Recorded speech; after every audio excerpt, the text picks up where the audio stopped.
What's up tonight, everyone? Welcome. Fine Thursday to you all. Good to see ya. What is up? Direwire, Dylan Hunter, Lucid, Dandy Floss. Hopefully everyone is having a spectacular Thursday. Hey, what's up, Lucid? How are you? Good to see ya. Today is, well, janking around more in Standard. I honestly, weirdly, have really been liking Standard since the bannings. I kind of want to see, so remember, one of the big changes in the Standard world is no rotation this year, which means a lot of themes from Innistrad that we thought were leaving are not leaving anymore. They're going to be around for another year. So I'm kind of curious about vampires. Can vampires be a thing? We just got a new Convoke Lord that works really well with blood tokens.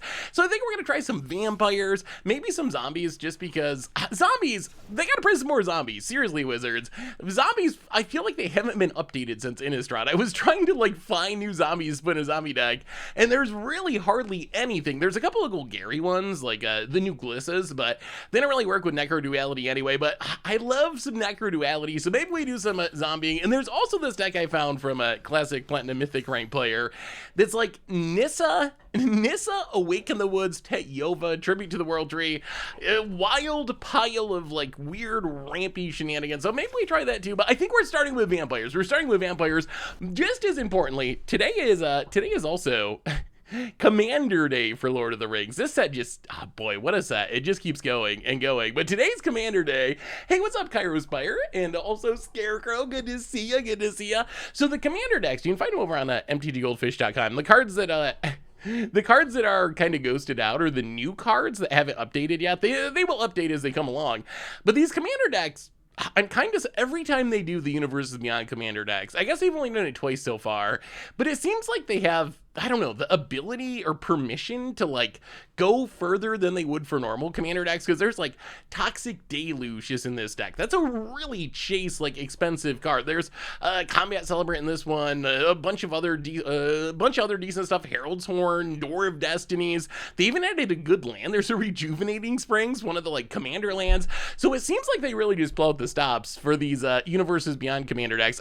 Obviously they're kind of expensive, but I don't know, the decks look really sweet. What do you think of the Commander decks? Have you seen the new Commander decks? I haven't even went through all the cards yet, but it seems like my very little understanding of these decks is it appears like there is, well, I guess we can look on the deck list.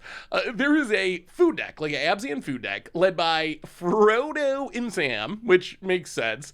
There's a Eowyn Jeskai humans deck. I think this is human tribal. There's an elf deck, a Simic elf deck, which is kind of unique. We don't usually get Simic elves. That's kind of a unique color for elves. And then a Sauron, Grixis, I want to be Crim, whatever style deck. Orcs, mostly, I guess. They look pretty solid. Yeah, Wizards does really well. Can you show a link to the precons? Yes, here's the link to the precons. The new cards will populate as they go along. So the question is, which precon would you get? I don't know. What is your preferred play style? Jeskai Humans is kind of unique, and I like the Monarch. The Monarch is a GOAT commander mechanic, one of the best, maybe the best multiplayer mechanic they've ever made. They keep trying to recreate the Monarch with dungeons and initiative and all this other stuff. The Ring, you could even argue, is kind of like that. Nothing compares. They just nailed it the first time they ever tried the mechanic, and nothing they've done since can actually match up to the awesomeness of the Monarch. So I'm kind of tempted by the Monarch. I'm more tempted by the Monarch than the Ring. The Grixis deck, I don't know about the Orc theme. Are Orcs actually cool? I'm not sure if I think orcs are actually all that interesting. There's just not that much support in Magic for orcs. It's going to be hard to tie them into old sets just because there's not a lot of good orcs throughout Magic's history.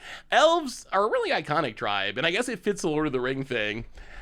How's the smoke? The smoke is better today. My goodness. I can't believe I survived yesterday. I don't know how many of you are on the East Coast, but it is ridiculously smoky here because of the Canadian wildfires. It was yesterday, the whole sky was it looked like the apocalypse. It really did. If you think of Fallout or something, it was like living in a game of Fallout. Urizel, welcome to the Fishbowl. Thank you so much for your subscription. Big super for you. Thank you. Wait, orcs are beloved? Really? I didn't know. I don't think I've seen that I don't think I've seen that Friday night's episode. So what commander deck would I buy? Ah, boy. The food one's sweet. Food has gotten a ton of support in the precons and also in the set itself. So I think food is top tier. I like the Monarch mechanic, so I would be tempted to go for the Monarch deck. That one's interesting to me. Elves are fine. Blue elves is kind of like an interesting twist on elves, but I played elves a lot of times before. But if you've never played elves before, I think that's a good option. Like, elves are a pretty iconic tribe. And then the Sauron deck, I don't know. I'll save that one for Crim. Crim can play that one. Although it does have some good cards, like Decree of Pain, Blasphemous Act. If you want to play like a Grixis control deck, plus you get Reanimate, which is a nice reprint. If you want to play like a Grixis kind of mid-rangey control style deck, it does seem like a good option. But, the decks are pre-ordering for 80. Yeah, it's ridiculous. The prices are ridiculous. I don't know if you saw this. This made me nervous. Vince Pleasant Kenobi tweeted about this, and I don't know if this means anything. Hopefully it doesn't mean anything. But if you look at Amazon for the early pre-sales, Eldraine is selling for a lot. I don't know, have the prices gone up at your local game stores? Because right now, Eldraine Draft Boosters are pre-selling for $150. Set boosters, $140. Collector boosters, $250. Like, is the price of Magic just going up? If the actual price of a booster box goes up to $150 instead of $100, that's a huge price increase. Like, that's a problem. That is a problem. Hopefully it's just pre-sale weirdness and not anything to do with like the long term. But one of the times it's going to happen. Wizards likes their money, so I'm nervous that that's actually a thing that might happen. But Scourge of the Thrones as well. There's also the new artifact dragon in the precon itself, which is pretty cool. Where's the artifact dragon? That's one of the sweetest cards. Also, these precons, I believe they're all new art. Like, the reprints are getting new art too, kind of like what they did with Warhammer.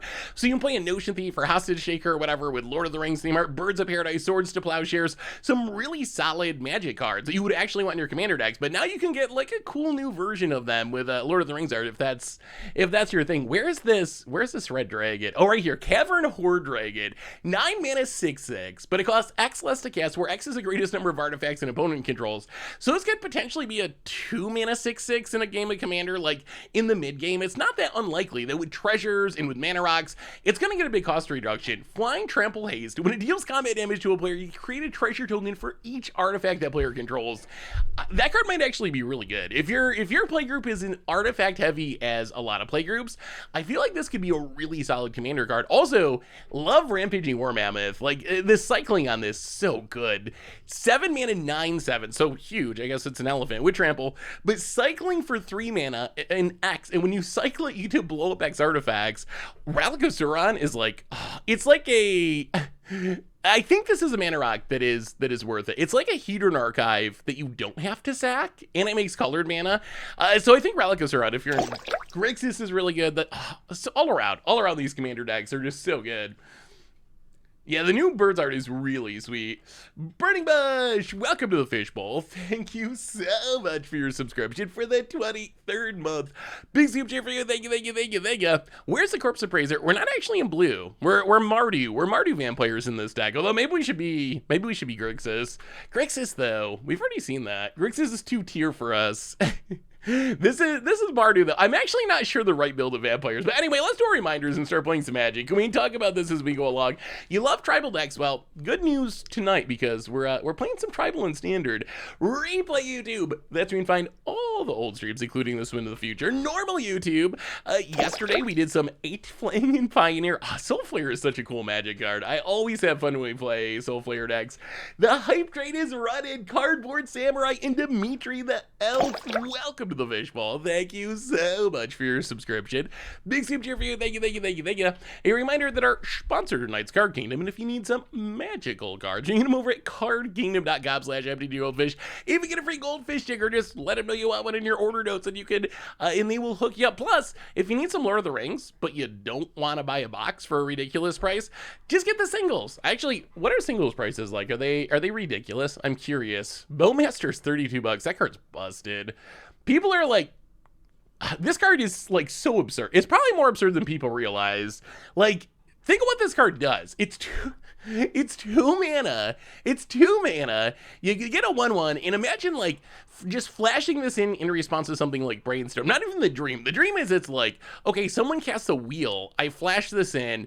I deal 21 damage. I make a 21/21. Like, for 2 mana. For 2 mana. But even just like someone brainstorms, you flash this in, you get its ETP, you ping for 1, you amass, and then they draw 3 cards, you ping for 3 more, you can shoot down creatures with it because it hits any target, and you get a 4/4 for 2 mana. You get a 1/1 and a 4/4 and 4 damage in response to a brainstorm. And like the wheel thing is even more absurd. So yeah, this card's so over the top. I'm actually like, I'm becoming more and more scared of this card the more that I think about what it does. When I first thought, I was like, oh, whatever, it's like Narset wheel shenanigans. But I think the difference is you can play this card fairly. Like the Notion Thief wheel plan, you really got to be comboing for it to be worth it. Bowmasters, I think, is just good enough to play even without those synergies. And then when you have those synergies, wow, it gets even more ridiculous. So you got to play the Bowmaster to answer the Bowmaster.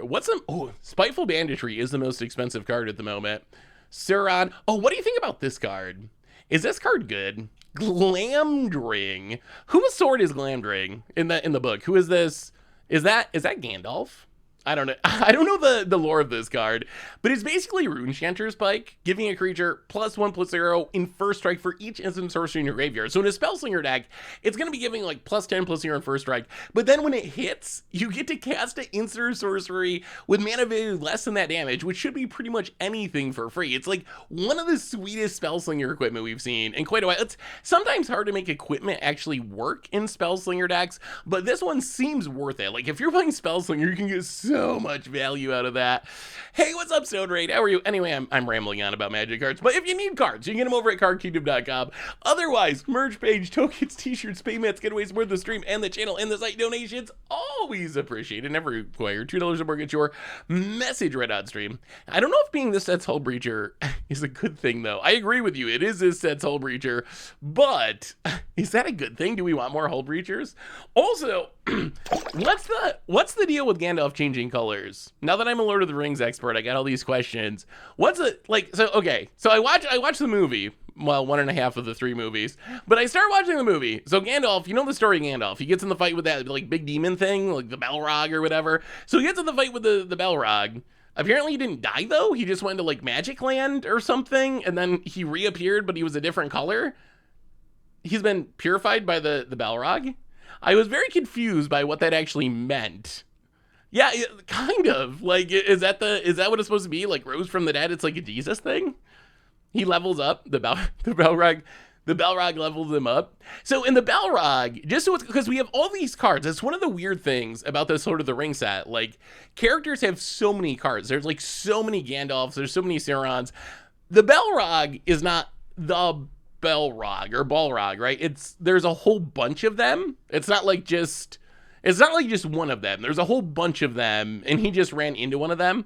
That kind of makes sense. If that's what they're going for, is the like biblical allegory thing, then I can see that now. Like, if that's what they're going for. Or is there only one Balrog? There's a Balrog, or there's like a bunch of these Balrog demon. They're like the Lord of the Rings version of demons or whatever, essentially. Anyway, we can figure out Lord of the Rings as we go along. Tonight, we're starting with some vampires in Standard. So vampires, why would we possibly want to play vampires in Standard? Well, the answer is we got a bunch of bannings, but more importantly, we got a sweet new vampire in Markov Baron, a new Aftermath Lord, a 3-mana 2/2, except it has Convoke, and it also has Lifelink, and it also has Madness, and it pumps all of our other vampires. So it's a 3-mana Lord, except it can be a free Lord if we can Convoke it into play, and we can discard it to like a blood token and cast it after we discard it to get a little extra value out of our blood tokens. So the plan of our deck is to play vampires, and then to play more vampires. Like, we're playing the good vampires and hoping that Markov Baron and also Edgar, giving us a bunch of lords in the deck, will be enough to overwhelm our opponent. We can draw a bunch of cards with Evelyn. We got Welcoming Vampire to draw cards. Blood Tithe Harvester, obviously just a really, really strong card that also is a vampire. We're playing it the way it was supposed to be played, supporting Vampire Blood Tribal. Olivia on the top end of the curve also works with the discard plan. Florian, like, Florian's a really good card. I'm very curious what happened. I think some of these Innistrad tribes are actually better than we give them credit for. Like, I think what happened, and maybe I'm wrong, but I think what happened is they printed Innistrad, but then right after Innistrad, they printed Kamigawa, and Kamigawa just had the busted cards. It had the Fables and the Reckoner Bank Busters. So it overshadowed Innistrad, but now that Kamigawa has been a little bit banned, maybe it's time for some of these Innistrad tribes to actually be good again. Good luck not running into enchantments. Oh, do we just auto lose to enchantments? I don't think I have any enchantment destruction in this deck. Do we have, let's see, destroy... enchantment. What do we have that can blow up an enchantment? We can add that to the sideboard. I would rather not. Lauren, is there anything that just blows up all the enchantments? There's gotta be. There's really not. Ugh. We need like an enchantment sweeper. We need a sweeper so we can just really get enchantress with it. I mean, I guess we can play Destroy. We do have white mana, so we can play white cards. Like, we could play Destroy Evil. You know what? Whatever. We're not going to lose to enchantments. Enchantments can't be vampires.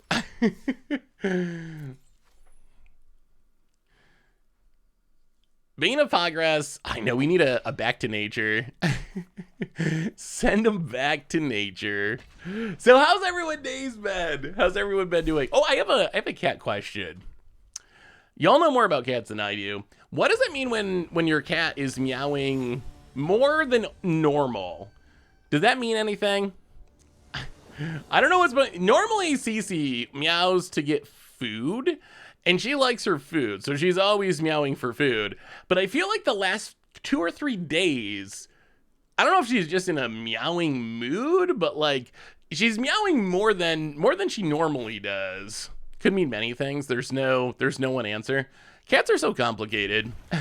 I think that's why I like dogs better. Bear is just like big and dumb and simple. Cats are little and loud and complicated. Have you spayed her?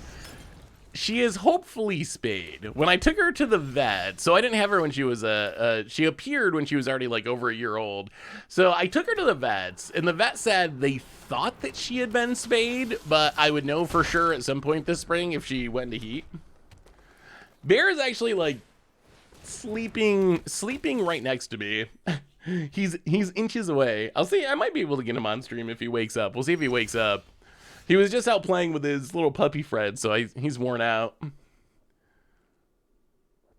Oh, wait. Is meowing constantly a sign? Could she be in heat? Would that explain it? The other thing she's been doing... Okay, see if this lines up with in heat. So, I was in... wow, she's got food like crazy, though. Like, she always has her dry food, and then I give her wet food, too, when she meows too much.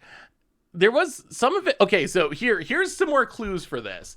Maybe it's yowling, because some of the meows have sound really weird. So, okay, here's more to the story. So, last night I was laying in bed, and Bear was at the foot of the bed, and she started making this like the TV was on, and she started making this like weird meowing, but even more annoying somehow noise.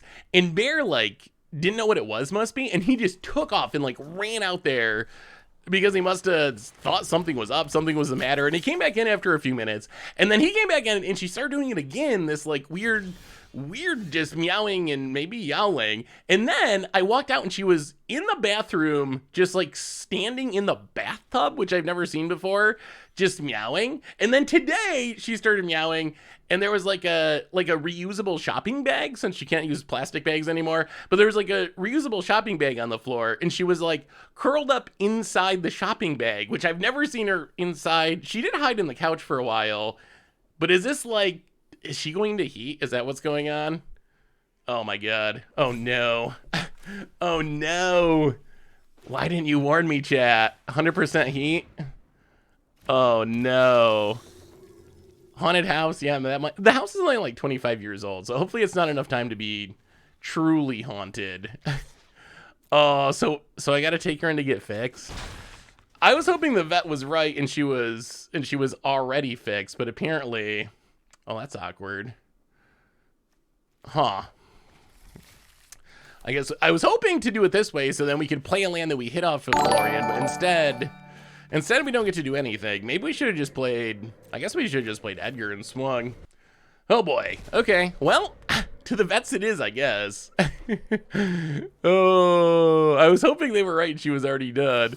Did it sound like this? Oh no, do I get a list? Okay, let's see. Lucid with the $3 donation. Now we got to see what cat yelling sounds like. Oh my god. Yeah. That's a cat mating call? Oh, that is like literally exactly what it sounds like. Oh god. Yeah, that note for note. Note for note. That is exactly it. Oh no. So what do I do about that? I mean, obviously get her fixed. In the meantime, because that's not going to happen tomorrow, is there anything I'm supposed to do about a cat being in heat? Is there any solution to this? Ooh, Olivia would be sweet if we could get to it. Well, let's play Edgar. Let's play Edgar, do some attacking. Well, thankfully she lives inside anyway and doesn't really go outside, so hopefully that's good. Calling your boy... Oh no. It's fun to watch. Oh my god. Unintentional cat dad, just so it was clear. I never asked for any of this. It was CC asked for me, not the other way around. Don't let her find any other cats. Oh, if you want a sad story, this cat heat story is too positive. I was mowing my lawn a couple days ago, and I live out in the middle of nowhere. But there were a couple people drove by, and they were stopping in the middle of the road. I was like, why are these cars stopping? So I went to check it out, and like a little ways down the road, there were 3 baby raccoons, and they were actually raccoons aren't really cute. At least I don't really think they're cute, but they were like little baby raccoons, and they were all just like kind of huddled together, walking in circles in the middle of the road. I was like, why? And then apparently their mother must have gotten hit by a car, because there was a big raccoon a little further down on the side of the road that was definitely run over. So apparently they lost their mom and didn't know what to do. So no, that's what I thought. I thought it was rabies, and I was worried about bear. But it turns out they were just like very little and didn't know what to do. So I tried calling the animal people, but they said apparently there's no raccoon rescues. That's not a thing that exists. So I guess you just let nature take its course. I was hoping someone would come and like get them in. Well, walking in circles, yeah, no, they weren't walking. I've seen rabbit animals before. They were more like 3 little babies that were huddled together, just kind of like, for 10 minutes, they were just kind of like wandering in the road, like looking for their mother. Do you keep a gun or a rifle? I have never even shot a gun, so no, I haven't. About it. Well, I mean, I'm sure there's probably animal rescues at some place, but apparently according to the animal warden locally, there's no raccoon rescues in the area. There's no one in this area that will come and rescue a raccoon. Do we have to chump? Actually, no. Actually, yes, let's chump. We're actually really close to winning this. There is a game of Magic going on here too. We got blood tokens for days. Is there any way we could get more value out of these blood tokens? Ooh, that's what we wanted to see. Yes. Okay, Olivia Crimson Bride coming down to close it out. We got the groom, we got the bride in the graveyard. We got a Florian, I guess. It's like Innistrad come to life. We have the whole wedding. Remember when the wedding was like the big thing? That was the big hype like 2 years ago now. Well, let's do some attacking. Let's get a Florian. Hit you with a Florian. About it. Would you like to die? And it appears the answer is yes. Want to bet they ban nothing August 7th. I think they ban stuff in other formats for sure. Standard, I'm going back and forth. I still hope they ban stuff in Standard. Do you think Banehound would be a good creature for the Soul Flayer type deck? I think Haste is interesting. I think the best option might be Fleetfoot Dancer. I think Fleetfoot Fleetfoot Dancer might just be better, as sad as it is, than Chromantic Flare at this point. I think I overrate Chromantic Flare. It is just such a cool card. Like, Chromantic Flare, or Chromatic Core with the Soul Flayer. But Chromatic Core is just like such a cool card, and it was in Standard with Soul Flayer. So I remember trying to like make it work in Standard. But now I guess probably Trample Lifelink in Haste is probably better than Lifelink Trample, First Strike, Vigilance, Flying. Like, we get flying in other ways. So maybe Fleetfoot just should replace Chromatic Core, and then it's also easier to cast. Mantis Rider could also work. Mantis Rider is an option. So yes, I like the Haste idea, although I don't know if I like Banehound in specific. Like, Banehound in specific seems a little, this might be a dominating vampire matchup. I think Banehound in specific might be a little too lacking in power to really be worth it. But I think Haste works really, really well with what else are we cutting? Yeah, let's go with Florian. Haste works really, really well with Herbivore Scavengers, so I think it's worth it. Magister Sphinx, welcome to the Fish Bowl. Thank you so much for your subscription. Big soup for you. Thank you. I actually think Haste is most important scavenger keyword, and that he's actually less of a Soul Flayer than he is an aggro Graveyard Trespasser. Can definitely be used that way. Like, the aggro Graveyard Trespasser plan is also a fine one, although I think it's a good backup Soul Flayer too. The deck actually worked really well. We went, 4-1 with it? I love Soul Flayer is just a fun card to build around and play. Well, okay. Annie. Come on, Annie. Definitely like the Urborg idea. Watching you kill yourself with your mana base was painful. Yeah. 5-color mana in Pioneer is still a little janky. Maybe it's not worth it. It might be that. Yeah, let's play this. I was wondering if we can just wait and try to Vampire's Vengeance, but our opponent's probably going to play something that's too big for Vampire's Vengeance here. Blood Vial not good here instead of Olivia. I don't know if we want to give our opponent a bunch of blood tokens or not. Actually, yeah, no blocks. Let's see what happens. Maybe we can still get him with the Vampire's Vengeance. Ooh. On second thought, that's a bloated Contaminator.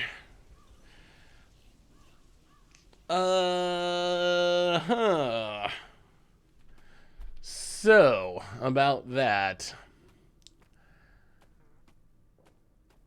Well, how do we do about that? Hey, what's up? That guy is here. How are you? Good to see you. I'm trying to make Nyan Heroes Resolve with token makers like Resolute Reinforcements, Wing Mantle Chaplain, Exhibition Magician, Alliance Payoff is like Galaga Readers, Room Together, and the win con is Devilish Valet. It's terrible, but it's really sweet. That does sound really sweet. There was, I had the idea of trying to do Defenders with it. I had the Wing Mantle Chaplain idea. I haven't tried to build the deck. But as I was looking for good things to blink, it crossed my mind, like, how that would actually be pretty sweet if you just blink that every turn with a bunch of walls. How is the new Spider-Man? I haven't seen the new Spider-Man yet. Is it pretty good? Yeah, I don't know how we beat this Contaminator. That's our problem. We can sweep away the etchings, but Contaminator's just so huge. Too huge. Alright, well, Vampire's Vengeance. Unfortunately, that Contaminator with the counter just too big for us to get rid of, and now it proliferates, and there's a Miglas, and we draw nothing, and oh boy. Yeah, death is here. Death is certain. We're just literally, we're literally dead right now. All right. Those are some big boys. Are you a horror movie fan? I go through stages. I go through stages when I watch horror movies, and then I don't watch them for a long time. But some horror movies, yeah. What is Spider-Man a horror movie? Did they actually make? Did they make a horror Spider-Man? Evil Dead Rise. Ooh, I'll have to check that one out. I mean, it seems like people are hyped about the new Spider-Man. If Twitter is to be believed, it seems like people are liking it. Does anyone know a good EDH podcast that doesn't care about budget cards? I already listened to Goldfish and a few others. Ooh, that's a good question. What's the best, or what's your favorite Commander podcast?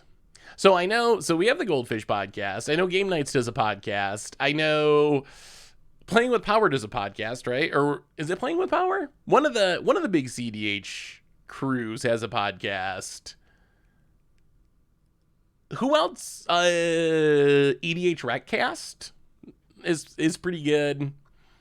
There's got to be some other ones. Well, if you got suggestions for Commander podcasts, New Spider-Man was great. Saw it last night. It's a good sequel. New Spider-Man movie is dope. Would I like it? I don't usually watch X-Men movies. So I don't know if I would like that one or not. Although I did just watch you all are turning me into a dedicated X-Men nerd now, apparently. I watched Lord of the Rings and now I gotta watch Spider-Man. Did you see the first one? No.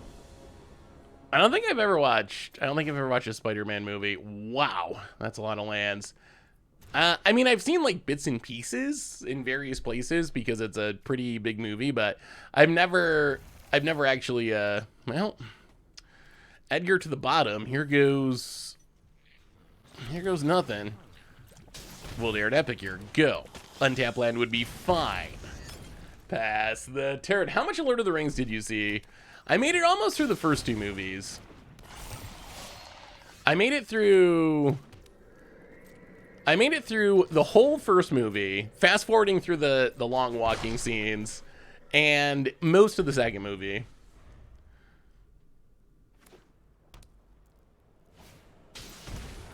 I mean, I like animated shows. Wait, is Spider-Man animated? Oh, maybe I would like it. Have you ever watched what's the animated anthology on Netflix? Love, Death, Robots?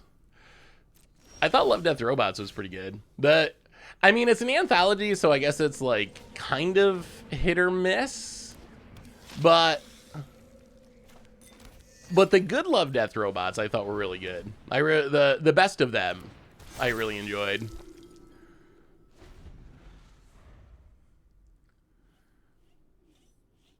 The extended, I did not watch the extended versions. The normal versions are extended enough. The normal versions are basically extended versions. About it goes attacking. When I get hit by a deck like this, I still have flashbacks to being Ember Cleaved. I always get that little fear like, oh my god, are they about to Ember Cleave us? Am I about to get cleaved? Well, okay, let's see. Blood Tithe Harvester. Make a blood token. Are we just racing? We could kill something. Maybe we don't even... I guess we just race. We have lifelink. Attack, attack, attack. Who's the aggro now, Gruel? Wow, opponents chomping away their life. All right, Falcon Wrath Pit Fighter and Markov Baron's paying off so far. The Lord is looking pretty good here. About it. Hits land. That's Miglaw's mana. Although at this point, I don't know if we care. We have Bloods for days. We have Blood Tithe Harvesters for days. We got a Lord going and an Olivia to discard. Hey, what's up, Frank? How are you?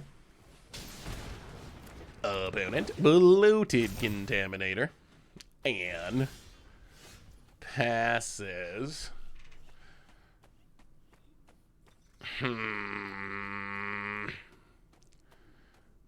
How do we do this? This thing's kind of big.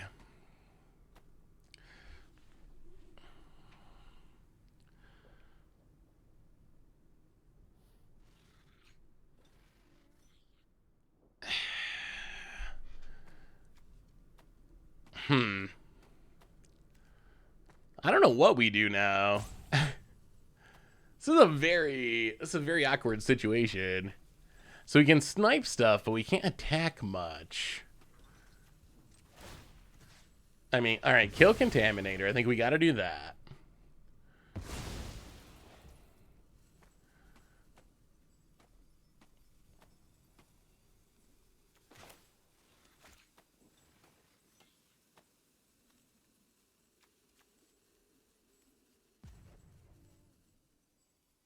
And then just pass?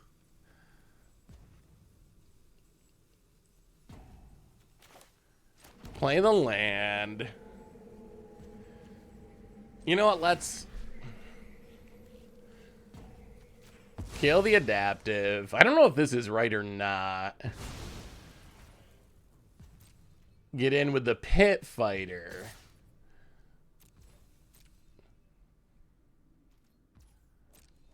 Opponent takes it. Well, all right, we're gonna... Oh, yeah, we're gonna draw some cards. Second Epicure. Draw 2. Play another Lord. And pass the turn. Opponent. Yeah, we've given up on the Olivia plan. 6 mana's just too many manas. Alright, Contaminator. Epicure A. Oh, we're like so close and yet so far away. A removal spell would be sweet. Well, Epicure. Ping ya.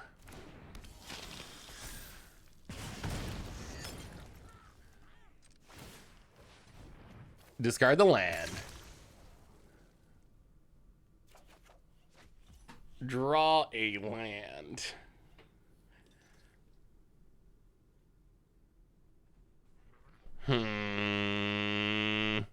Oh yeah, we should have discarded this Madness, you're right. Actually, do we have the mana to discard it at the time? But yeah, we should have. If we had the opportunity, we definitely should have.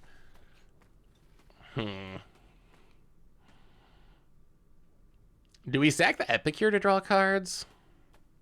Hey, what's up, Elf? How are you? Good to see you, good to see ya. Yeah, I mean, I guess we just pass. We're, like, technically presenting lethal-ish? About it on taps. Seriously, the smoke here was... I have never seen anything like it before. I mean, I guess I'm lucky that I live on the East Coast, so I know if you live out West, you probably have to deal with stuff like this all the time, but I have never had to deal with it before. About it. Oh, come on, deck. We're like a thread away. Ooh, Marka. Okay. Check out this synergy. Discard the Baron. Madness the Baron. That's kind of a combo. 1, 2, 3. Pump 'em. Stack up those lords. Oh my goodness, and there's a go for the throat. Well, play the land. Get in with the Pit Fighter. Actually, there's no removal spell here, is there? We can attack with both. Attack, attack. They shouldn't have a removal spell at instant speed. When it comes to vampires, violence in attacking is always the answer. For better or worse. Yeah, it was. Ooh, Lucid, we have a new donation. Lucid, $5 donation. I wanted your thoughts on this. I often run into adversarial players who rules lawyer and slow games down and don't even seem to know the rules that well. Without competitive Magic as a focus, I worry if this self-centered bickering is the future of MTG. So, hopefully the answer is no. Hopefully those people will be corrected by people who, or shown a different way to act in the context of a casual Commander game or casual Magic game. My hope when it comes to stuff like this, and this might be tainted by, or probably not tainted isn't the right word, influenced by, my opponent's gonna pump, they're gonna drop to 2. I think, and my thoughts on this are often influenced by the fact that I had a million little siblings. Like when I was the oldest and there were nine kids altogether in my family. So I always had little siblings. And one of the things that I learned dealing with them is people hopefully when given good examples and shown the right way, they can grow and improve and change. So that's always my hope. Obviously it's different if you're playing with someone who's, 40, 50 years old than if you're playing with a bunch of, people that are college age or in their 20s or even 30s at your LGS. Like there's different contexts there, but my hope would be that those players will not always be rules lawyery, slow players who don't know the rules, and they will grow into something more positive, perhaps.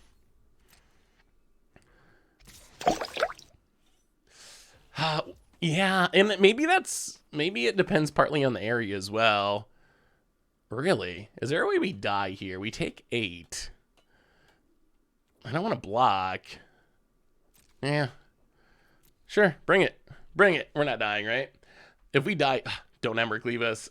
The Tony Mac, welcome to the Fishbowl. Thank you so much for your subscription. Big super cheer for you. Thank you. Thank ya. No. Wow. No! You gotta be kidding me! You gotta be kidding me! No way! Wow! Oh my goodness. Wow. All right, well, I guess there is a way we die there. I mean, I don't know if we should have blocked, honestly. I mean, I guess there is a way we could die, so maybe we should have. Giving out a Lord losing a Lord is pretty brutal, though. Like, losing a Lord really takes a lot of power off the battlefield. Yeah, tie for stand. Huh. Not a card that you usually play around because it's not a card that you see that often, but it is a very powerful effect. I mean, I guess that was sick. They needed every possible point of damage.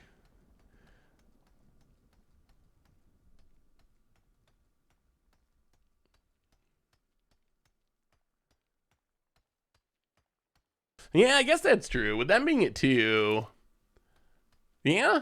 I guess I just didn't think there was any way they could kill us, but apparently there was. But I guess it would have been better to block just conservatively. Like, we probably would be fine, right? If we block, the nightmare is they are holding removal spells and kill our lords and then go on to win. Because they have a blocker back. Because one of them has vigilance.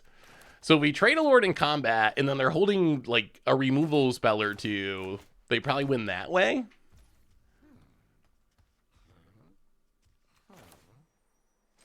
But yeah, I guess it would probably be still be correct just to block. Block with a 4/4 and you gain 4. Yeah, but then we lose a lord and everything becomes 3/3s. So then if they use a strangled style effect and a 3/3, then we're down to a 2/2, and that can't attack through. what they have on the battlefield. Well, let's play Bloodcaster. Opponent.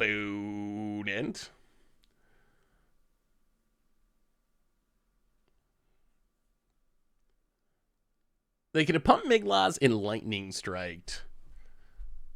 Ooh, could they? Yeah, I guess I could have made it a 6/6, right? Yeah, I guess that would be a reason to block. Well, that was quite the kill for our opponent, that's for sure. Oh god. I don't know how this goes. 5-color control has got to be usually a very bad matchup for decks that are just trying to put a bunch of creatures on the battlefield. Is Standard fixed? I mean, Standard is enjoyable at the moment. I think by the time August comes around, probably need to add some things to the ban list. Like, the thing about Standard is it needs to change. And Wizards' decisions regarding Standard are designed to do the opposite. So Standard, I think, is enjoyable right now because we just had the best deck and the best cards banned out of the format. But Standard inevitably will not be enjoyable or nearly as enjoyable in another month or two because people will figure out the best deck and everyone will play the best deck. So that's why Standard, in my opinion, needs lots of rotations. I thought Standard needed even more rotations.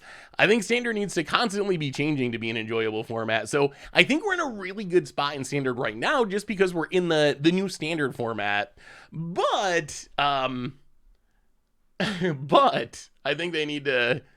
I still think long term, I'm very concerned about what their plan is for the format because I feel like their plan for the format just goes directly against what Standard is supposed to be.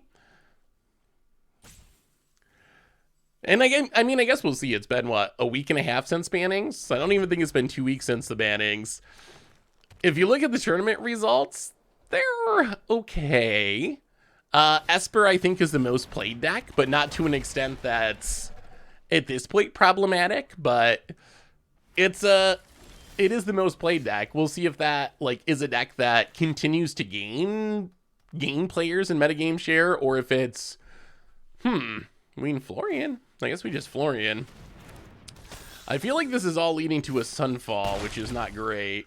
So we get to dig 1,000,000 cards deep. We get a Castle Dracula. Actually, maybe we take a Pit Fighter. Yeah, I mean, let's see how many creatures we can run into a Sunfall.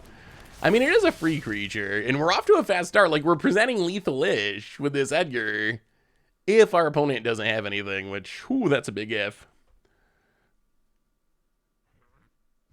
Yeah, what do you think they're going to do in August? I think bannings in older formats are the most likely. At this point, I think it's too early to say in Standard. Like I said, I think Standard's in a decent place right now. It's still, so what are we at? The beginning of June. So we have all July, we have all June, all July, all August. So we have three months, let's say, until we get a new set. And then the question's like, does the new set have an impact? Ideally, yes. But ideally, March of the Machines would have had more of an impact, or Phyrexia would have had more of an impact. So you never know. You never know with Standard. If it was, yeah, so we're almost exactly, wow, opponent did nothing. So we're almost exactly 3 months from a rotation. 4, 5, 6, 7, 8, 9, 10, 11, 12. Well, I mean, yeah, play Edgar.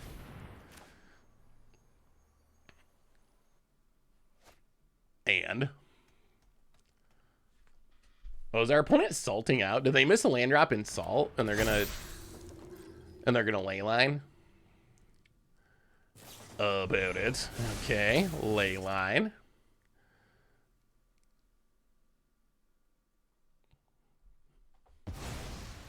Takes a Baron. Well, hit you for a bunch, but not a lethal bunch. Dig super deep.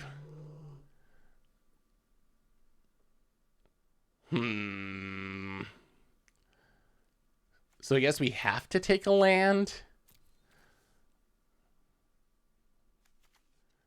Well, yeah, take a land. Play the land. No land Sunfall. No land Sunfall. Just die, ramp deck. Just die. Please. Pretty please. Pretty please. I think their change will probably result in what they say they want for standard eventually, the only when they can make new sets for those changes goals in mind. Short term, hard to see how it doesn't make the good stuff mid-range suit problem worse. Maybe. I mean, I hope, with all my heart, I hope that it works the way that they're saying they want it to work.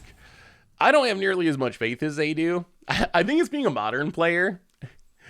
As a modern player, the idea that more sets makes it more likely that the new set will have an impact just doesn't make sense to me. Like, it doesn't add up with what I see in... I think our opponent has a Wrath and is just very salty that they are not drawing land number 5. They are very salty. Cavaltre! Welcome to the Fish Bowl. Thank you so much for your... Well, that should definitely really do it. Thank you so much for your subscription. Big super chat for you. Thank you, thank you, thank you, thank ya. Haven't seen a lot of Atraxa lately, but so much control and discard. Control's definitely made a comeback, and I think that's probably the encouraging... That's probably the most encouraging part of the bannings. Like, if you look at the current standard meta, and it's super early, and we don't have a ton of great data, but the early results of the post-banning meta, aggro's a thing again. Like, mono red is actually one of the most played decks. So aggro's a thing again. You got mid-range in the Esper piles, which is the deck I'm still most scared of eventually being too good. But at this point, I wouldn't say it's too good. It's good. It's probably the best deck alongside mono red if you had these together. But it's not too good. And then control's back again. You have Azorius Control being like an actual deck again. So I think we have... Really, like, how much can you complain about that? It is standard. If you have a standard where you have aggro and control in mid-range, all being viable options, especially being, what, 3 months before when we would normally have rotation, so we're to what would normally be one of the biggest points of standard, that's a pretty good place to be. Like, a lot of times when you get to the summer of a standard format, it's like everyone's playing Coco, everyone's playing Kethis combo, whatever. Like, choose the deck that breaks everything. Yes, we did have that deck and we banned that deck, but now really, like, it's hard to really complain about where we're at the moment. Will it stay this way in August, September, like, long term? Who knows? I hope so, but for right now, I'm really happy with where standard's at, in all honesty. Soldiers is real, but there's no way that mono red is actually the best deck. Yeah, I think mono red's just it's the most played deck. And it does have, like, it does have results. If you look at, like, I guess we should actually sideboard. Well, I guess Duress helps. Maybe Soren's. What is bad? How do we deal with a ton of sweepers? That is the concern. Well, all right, let's try something like that. So mono red is putting up results in competitive events. I don't know if it's the best deck. Esper's probably the best deck, but metagame percentage, it's has the most play since the bannings. That is also true. Like, normally when there's rotation, a new set or whatever, often decks like mono red overperform just because you don't really got to brew them.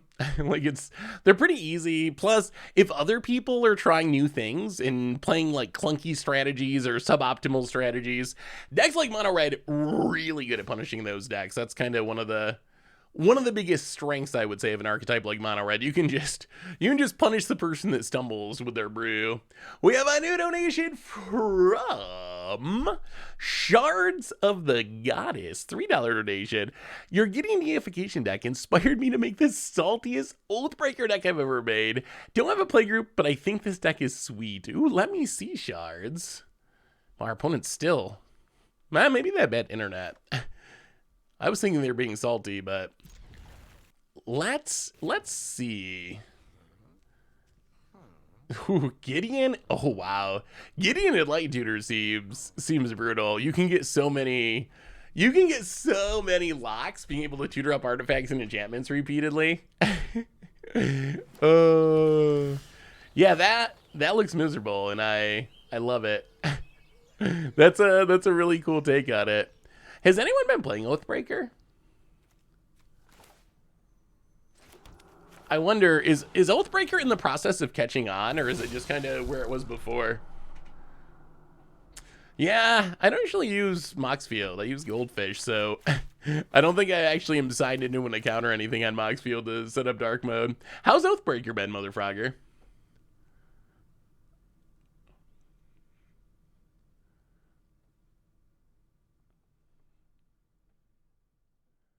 How do you think how do you think there can be something like this for older formats, seasonal bannings? Banning your unbanning cards for a period, or pair bannings, forbidding to play some cards in the same deck. I think the issue with pair bannings, so pair bannings is a cool concept. I think the do we just play the Lord? We're not doing anything next turn though. Yeah, let's just get in. Let's get in with a Pit Fighter for now.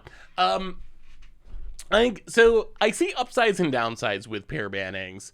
The upside is you don't actually ban the card, so I guess it makes it less painful compared to actually making your card illegal so you can't play it anywhere. So that's an upside. I like that.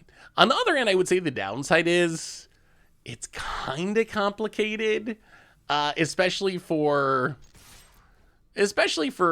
newer or less enfranchised players. Like that's a lot to keep up on. Like, not only it's not as simple as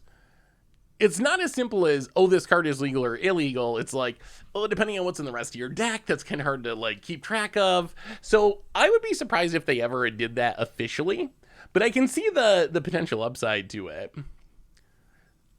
It sounds like their current plan is just to do the big ban window, like they've been talking about, the August ban window, and that's going to be the main goal, is to just do all the bannings there. We'll see if it works out. One thing we know about Wizards is they do change a lot. they have bright ideas, and they sometimes try things, and sometimes they work and they stick around, and sometimes they don't work, and we end up going back to where we were before. So both seems possible. Does it matter for digital though? As digital can tell you it's currently banned. I mean, it doesn't matter for digital, but all the changes we've gotten recently are like definitely not made with digital in mind. Like the standard changes are changes that are essentially like strictly worse for digital. Like digital, even more than my desire, like really thrives on things changing. So being like, hey, no rotation this year, cards remain legal, it's not going to change as much, is like, I think CBG did a video of saying it was just like straight up an L for digital players, and I definitely agree with that. So yeah, it would be fine in digital, but a lot of things would be fine in digital, and Wizards has this like weird balancing act of paper and digital and all that stuff. So I'm trying to see classification trying to see all the cards on the precons, but some of the cards are blacked out and can't be seen. Any idea where I could see them? Well, let's soar in. Hang on, I will. Should we be ticking this down? 1, 2, 3, 4, probably. All right, let's make the vampire. Let me pull up the deck list. I'm confused. I'm confused by what you mean. So if I pull up the deck list, oh, do you mean these cards that are like ghosted out? So those are the new cards. They just haven't populated yet in the deck list. They will on this same page in the same deck list. They will be there eventually. So that'll happen once the site like finishes updating. In the meantime, if you go to the Lord of the Rings tab up on the top and go to card previews, all of those cards, I guess you can do hide reprints here. But all of those cards are going to be right near the top. So the ones that are ghosted out and not in the actual deck list, you can see all the actual cards right here. So a little clunkier than just seeing them in the deck list. But like I said, the deck list will auto update. Hopefully in the not super distant future. It just takes a little bit of time with how the site updates. Opponent passes. I want to donate to Goldfish, but I don't know how to do that. So, like, donate through the stream. So if you want to donate through the stream, well, free land is good. If you want to donate through the stream, there's a donate button, I believe, right along the bottom of the stream that you can do it through there. If you want to donate through the site directly, there's not really a straight up donation option on the site, but oh god. All right, that's an Atraxa. That's fine. That's fine. No worries. But you can always either sign up for a subscription on the site if you want to use some of those tools, or just go over to MTG Goldfish merch and like get a playmat or something like that if you want to do it that way. Oh yeah, I guess you can do exclamation point donate. So those are the options, but we don't actually have like a Patreon or something like that to donate through the site itself. So it's mostly donate through the stream or like go to the merch page or sub to this site or whatever.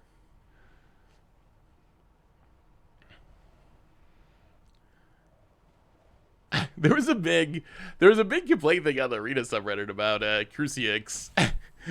I don't know why they don't, if they're gonna do rebalancings, I don't know why they don't rebalance more often. That's definitely weird to me. Archangel Wrath, Olivia kind of dies. Archangel Wrath we can actually kick, which is kind of hilarious. Oh, we can almost kick. What ways do we have of stopping an Atraxa? So if we duress...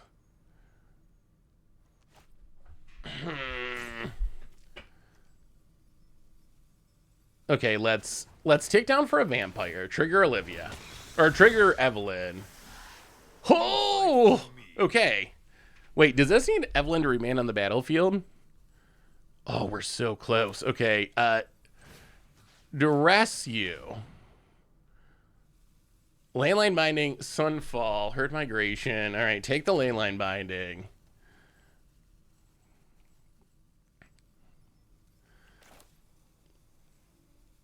Play Edgar. Exile some cards. Play the land. Ah, they're just gonna Sunfall us.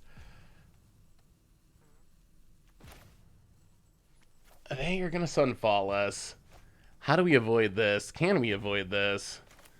All right, play Spara Headquarters. Pass the turn. All right, no Sunfalling, no Sunfalling. We need this Atraxa. We need to cast our Vampire Atraxa. I mean, I guess at least if they Sunfall, it does get rid of the Atraxa, and we still have Sorin. Maybe we got a shot. Maybe we got a shot. We might actually have a shot. Hey, what do you got about it? What do you got? Are we blowing it all up? Are we blowing it all up? So what's your favorite card from the Lord of the Rings set? Do you have a single favorite? I think we actually block to minimize the Sunfall. All right, everyone gains some life. And hey, what's up, Atari? How are you? Good to see you. Good to see you. Yeah, Orcish Bowmaster is definitely one of the best songs. Banditry is one of my favorite. Bilbo's cool. Oh, also, is Samwise a sleeper? Samwise actually has a lot of combos. All right, there's the Archangel Wrath. Wait, does this mean we get to Atraxa? Okay. I mean, I think technically this means we get to Atraxa. I mean, we're not going to say no to an Atraxa. I guess that's one way to beat our opponent's Atraxas with our own Atraxa. So we get a Sorin. not the best. So we get a Sorin, a Take Numa, and a... Are we ever going to be able to attack? Sort of.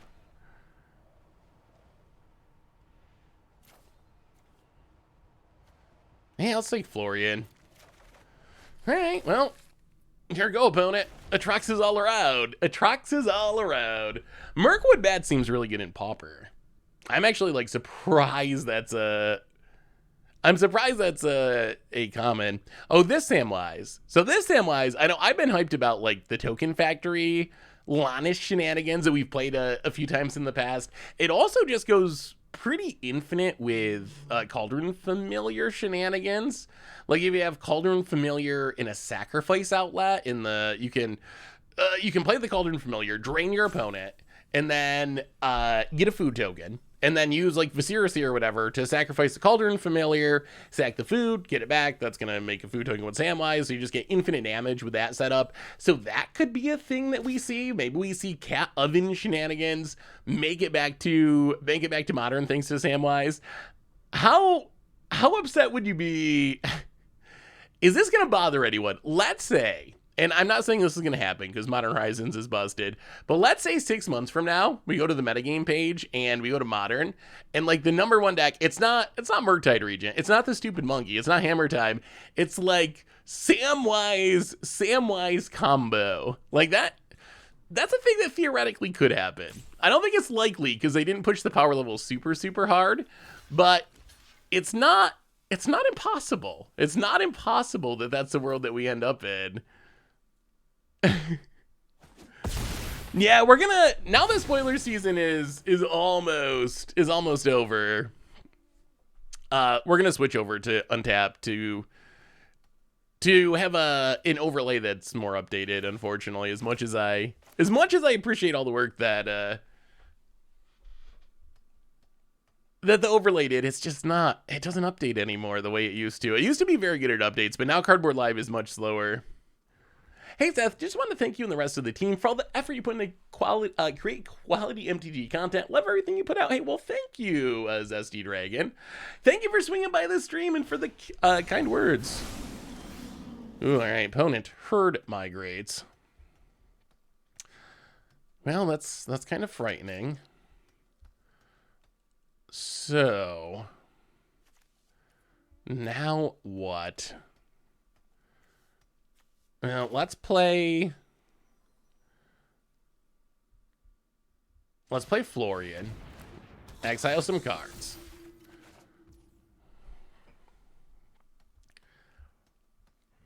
Play a land. Play Sorin. Violence is necessary to set Take down Sorin. You will serve me well. Play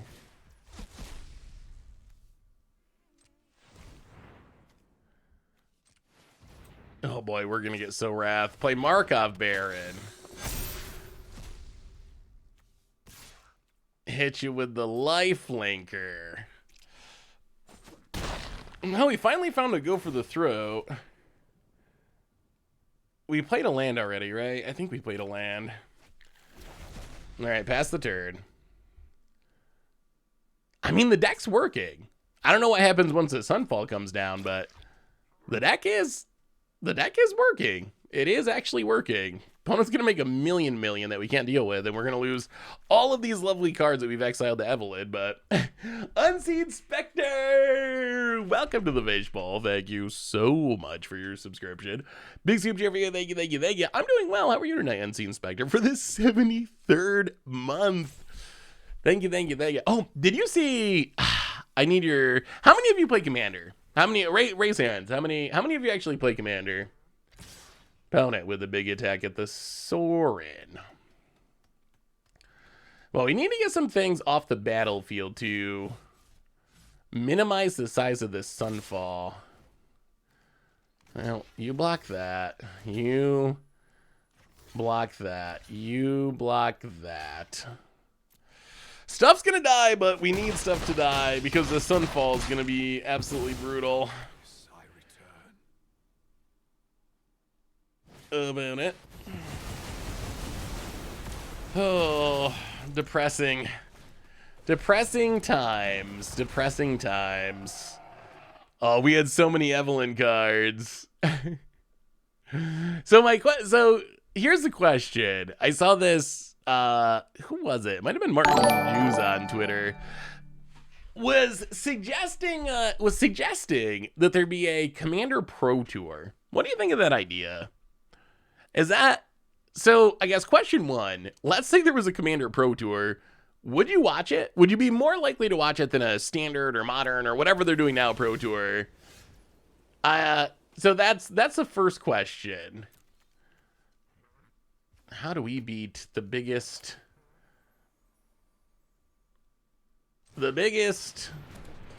baddest incubate of all time? I guess at least we have a minute because we're at 41, but this incubate's an 8/8, and our opponent has way more card draw than we do.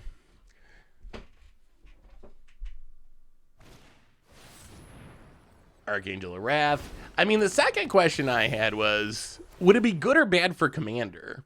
So obviously you could do a CDH Pro Tour. That's a thing that you could do. Would it be a healthy thing for the format? That's actually my biggest concern, that I'm not sure it would be healthy for the format. Like, maybe people would watch it. Maybe it would be fun as like a thing we've never seen before, something new or whatever.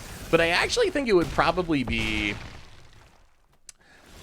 pretty bad for the actual health of the format of Commander. I feel like Commander only works because people don't try to break it. And I think that a Pro Tour would make breaking it a lot more appealing. Oh, they have another Atraxa. Sweet mother. All right. We gotta spend 2 life on that? That's awkward. Yeah, play the land. Yeah, I don't know if Florian. How impressive is Florian? Not super impressive. Atraxas for days. We just don't really have the... How do we keep up with an Atraxa or beat an Atraxa? Like, our opponent just has... We even cast an Atraxa and it was horrible in our deck. But how do we keep up with... Atraxa's card advantage? Ideally, we'd be aggro, but how do we be aggro enough? How do we be aggro enough against a deck that plays 1,000,000 Wraths? Well, we will block. Soren gets smacked. We get smacked. Yeah, Florian's hard to get going. If we could somehow... Wow, they're not going to attract, so they're just going to... 1, 2, 3, 4, 5, 6... Yeah, they're just going to keep ramping, all right? Opponent ramps. Opponent. Well, we get another Soren activation. We get another Vampire token. We draw Blood Tithe Harvester. We will tick up Soren. I mean, we will take it. It's not good, but we'll take it. Blood Tithe Harvester. Create a... We're going to have so many bloods, but nothing to do with them. Create a blood token. Create a blood token. Pass the turn, cry about it. I mean, that's the... I mean, you're not going to win the late game against Atraxa, right? So I think the most realistic pathway to beating it is just beat it before Atraxa comes down. Or like the turn after it comes down. Easier said than done, though, with a deck with a bunch of Wraths. I think trying to make Commander PT is like trying to force casuals to care about PTs. I don't think that's happening at this point. Yeah, to me it seemed like I would not like to see it. I think it would be very harmful to Commander. To casual Commander. Like, if they want to do a CDH Pro Tour, like, sure, go for it. Although I wish... At that point, I really think you're getting to the point where you gotta really consider splitting off CDH into its own format. Like, I think you just have to. I don't think there's any choice at some point. I wonder if Atraxa... I wonder if Atraxa should have said, like, non-angel or something. I wonder if it shouldn't be able to loop it, like, chain itself together. Like, I think that's a big part of what makes Atraxa so strong, is 10 cards deep, your odds of hitting another Atraxa to refill your hand again the next turn, and then do it again the next turn, and then do it again the next turn, are actually pretty high. I wonder if they should have worded it in a way that kept it from looping itself or chaining itself together. Opponent. Oh, I missed a donation. Oh, I didn't even see it. Oh, let me say, Christoph. My apologies, Christoph. My apologies. $5 donation. Again, I'm sorry. $5 donation. I'm thinking of building a Naya human tribal deck with OG Sam as the commander, and I was wondering if it would be better to pick up the new human Picron from Lord of the Rings Tales of Middle of Earth for all the new humans. I think, yes, I would say... So, would you still build Sam as your commander? I think either way... it's probably you're worth it. Like, the cards in that precon, and we can pull up the precon. Yeah, this one's just, there's no, I mean, our opponent's played multiple Atraxas. What are we possibly going to do about our opponent just playing an Atrax every turn for the rest of, forever? Opponent gonna flip all their stuff. It's not like we have a Wrath or anything. So opponent's gonna flip it. Thank you so much for the donation, by the way. Flips it. So if we pull up the deck list, so you're building Samus, so you're going to be a Naya humans deck. It seems like you would get a lot of stuff that you would be wanting if you picked up that deck. So you get a decent number of like cards that you would play in the deck. The new cards are pretty sweet. I guess it would depend a little bit on what the price is, but I think that if that's the direction that you want to go, Door of Destinies is a good expensive tribal card. I think it would probably be worth it. Like, you get a lot of stuff that you would use in that deck, and then you could throw in some other humans and use that as a way to kind of update the deck.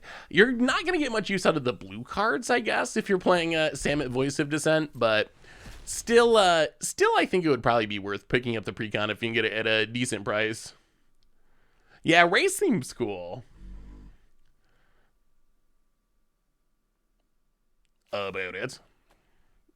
Yeah, I don't know the splash sound. I don't know what happened to the splash sound. The splash sound's the easiest way to know a donation happened, but it, for some reason, does not work. Or it doesn't work consistently. Well, even more lands. I mean, at this point, I don't think it really matters. I don't think there's anything we can draw that changes how this game went with this many Atraxas. Even more lands. All right, Sack of Blood. Can we get another land?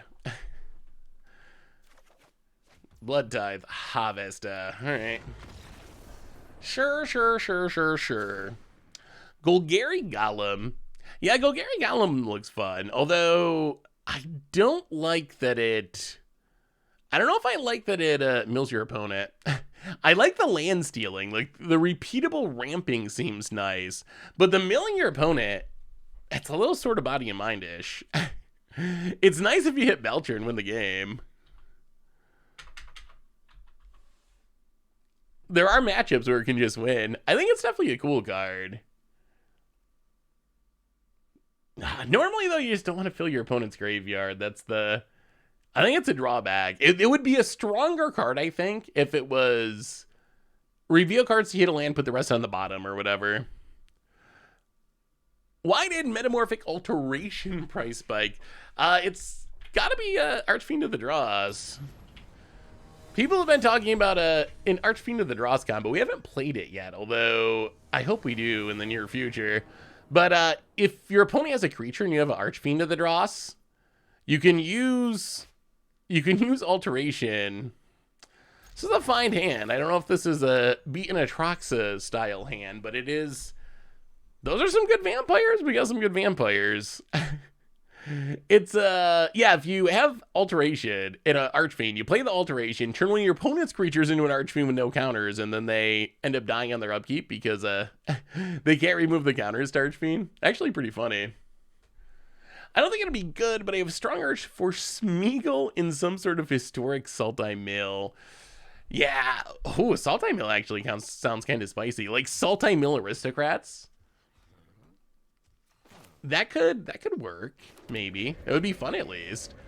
What is the Altar of Dementia? Altar of Dementia's on Arena. That's an easy way to like trigger Smeagol and also mill your opponent, and then Smeagol would mill your opponent and you get a land. Could be kind of cool. All right, Atraxa, bane of our existence. Sort of body and mind. The worst of the swords. The worst of the swords. Let's play Castle Dracula. Pass the turn. About it. Yeah, like some sort of rogue style deck. Well, all right, Florian. Let's see if he can actually draw us a card for once. Florian. Come on, Florian. Wow, opponent's on the playing at the timeout. But maybe we don't have to win. We just have to not die for 8 minutes and 54 seconds. And our opponent gets punished for either their bad internet connection or their saltiness. One or the other. Count Joku! Watch the 8-player video today. That one looked great. Yeah, that deck actually worked pretty well. The opponent. Leyline Binding. Basically, I don't even know. 1 mana Swords to Plowshares +++. About it. Topiary Stomper. Gonna keep the ramp going. 8 minutes, 24 seconds. Yeah, that deck was definitely super fun. And actually kind of good. Plus, Soul Player is just a super cool card. Well, Castle Dracula. Welcoming Vampire. Volnaren Epicure. Draw a card. Make a Blood Pena. Opponent. A little bit of a non-bow with the Lord, I guess, in Welcoming Vampire, but plays a land. Can we live for 8 minutes? We gotta live for 8 minutes somehow.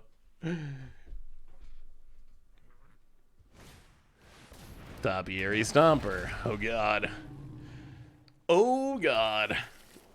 Okay. About it. Uh-huh. Well, that's Atraxa mana next turn. We can kill the Atraxa, so that's something. About it. Running out of time. You had a great win against Lotus Field with Flair that was fun to watch. Yeah, there were some good matches in that one. There really were. Well, play the land.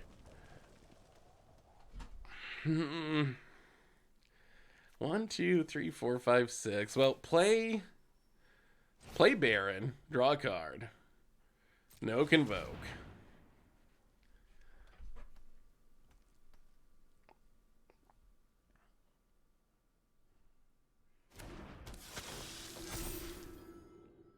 Grow the Dorks. Oh, God, opponent.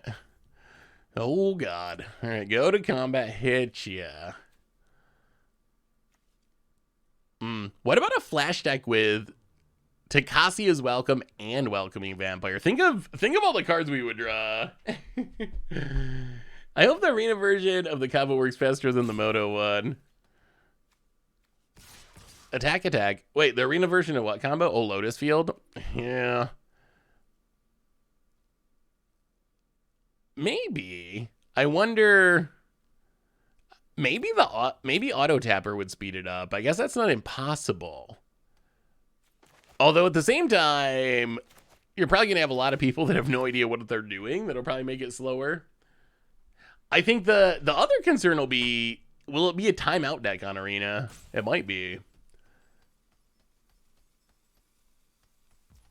Like, can you actually do everything you need to do without just running out of time? Oh, opponent.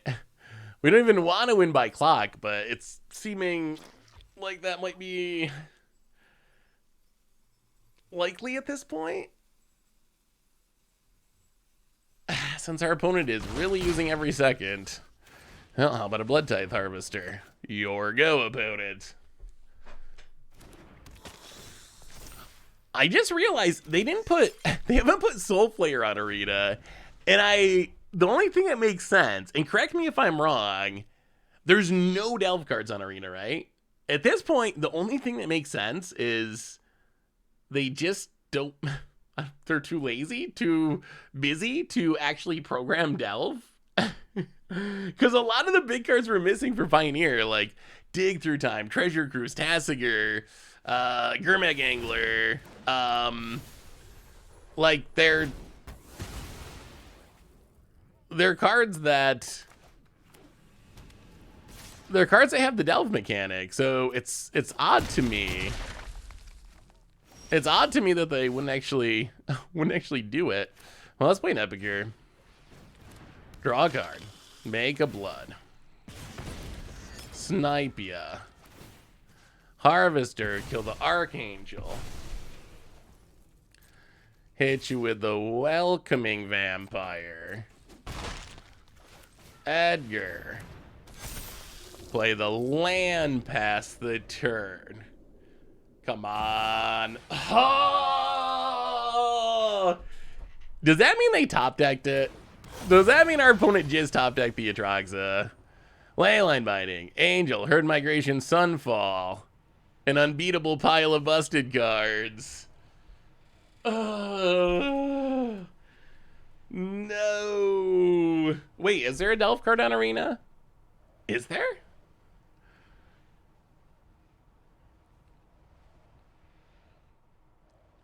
So far, was this our second match? We've run into the world's all-time slowest Magic the Gathering opponent here. Breaking records. Opponent with a big attack. Well, block. Block, block. Kill the Stompers. Well, they didn't hit another Atraxa, although they have the Herd Migration, which is an issue.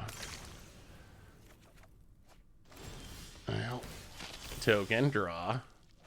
Another land. Thrill Seeker. Well,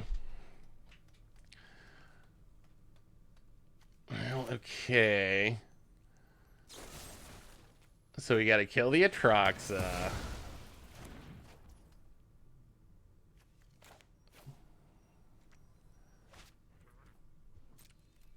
Go to combat, hit ya.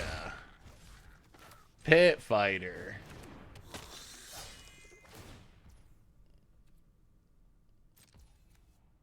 Oh, we can't even activate it? That's awkward. Alright, pass the turn. About it, Adept. Yeah, Titan Nest is pretty similar. It is pretty similar. How do we beat this, though? That's 5 3/3s. Against our board of not 5 3/3s. Archangel of Wrath. Uh-huh.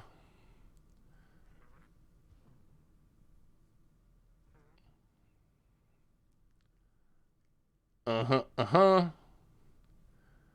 1, 2, 3, 4, 5, 6. So I get to double kick it. Not great, not great. Gotta go for now. If you're still streaming another hour or so, I'll come back. If not, have a good night. Hey, Raven Boy, have a wonderful night. Thanks for swinging by. Opponent going after the Welcoming Vampire. Yeah, we kind of wanted that to draw cards. We did, honestly. And Leyline Binding. Sure. Well, okay. Discard a land, draw a Thrill Seeker. Opponent with the early GG for no reason.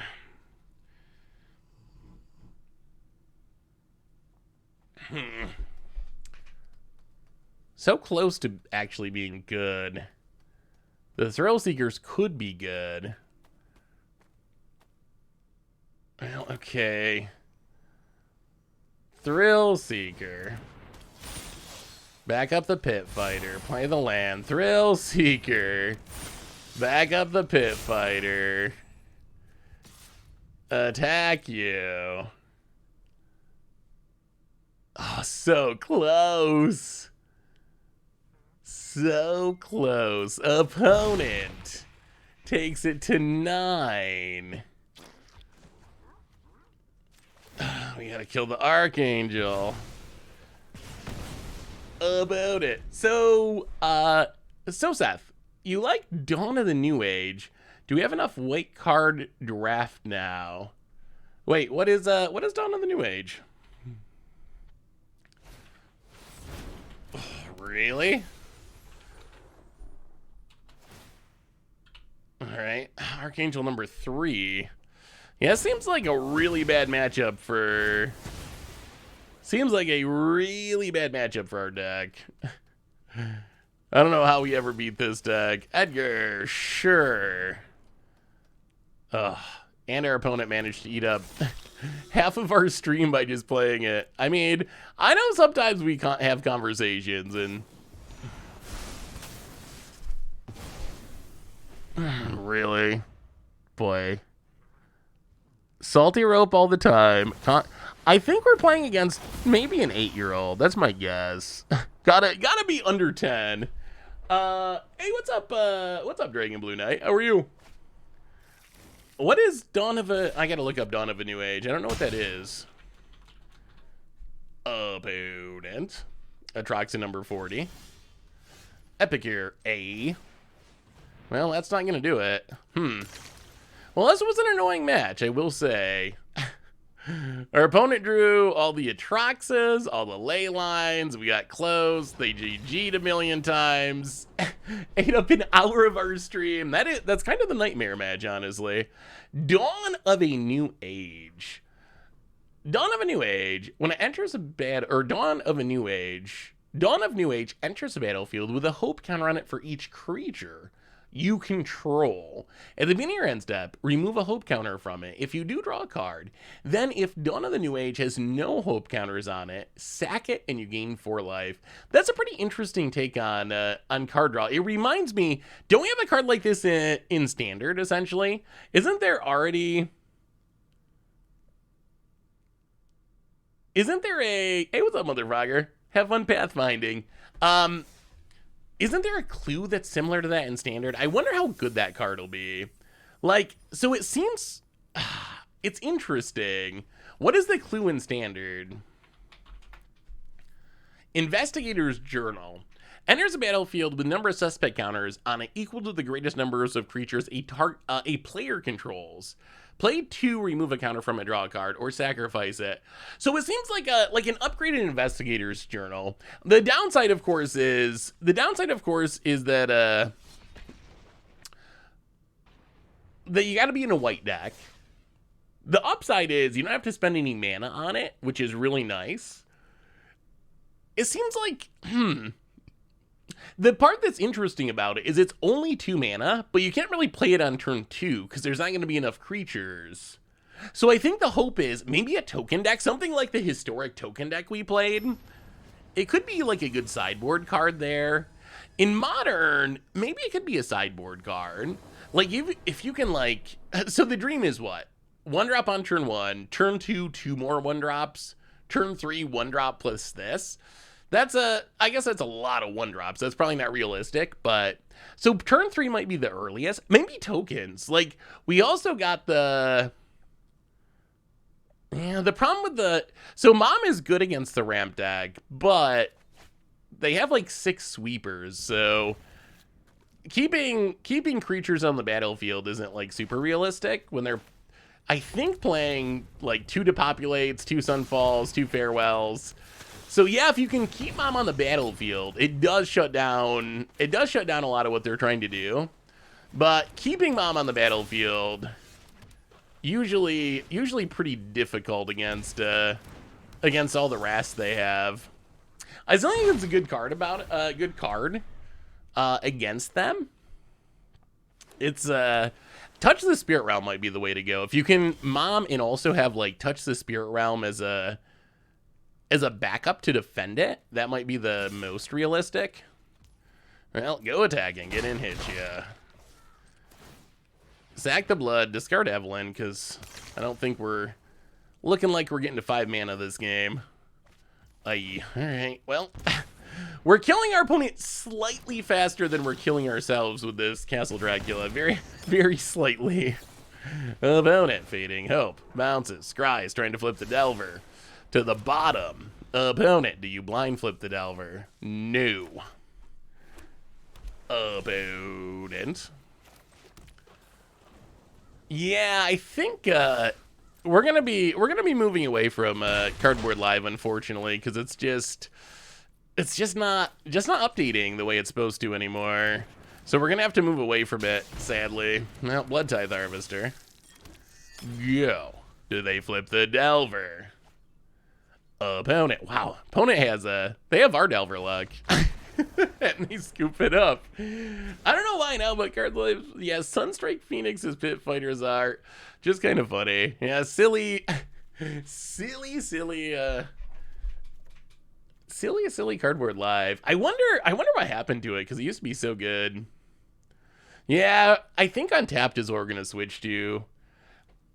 I just haven't had time to really go into it with spoilers and whatnot, and Command Fest coming up next week. So hopefully, now that spoilers are wrapping up, I'll be able to get it figured out and set up, and we can switch over to that.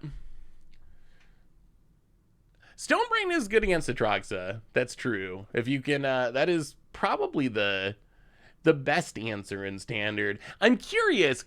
Give me so what's the best possible answer to Atraxa they could print? Because you know they're going to want, like, whatever their flashy thing from Eldraine is to see play. What can they print? What can they print to in, like, a set like Eldraine, maybe, to slow down Atraxa? If Wizards is worried that, oh no, it's gonna be too good. Humility? Yeah, I would do it. Like, yeah, Atraxa's not doing anything through humility, that's for sure. A reminder, I sponsor today's Card Kingdom. If you need some magical cards, you can get them over at cardkingdom.com/MTG Goldfish. I don't think they're gonna put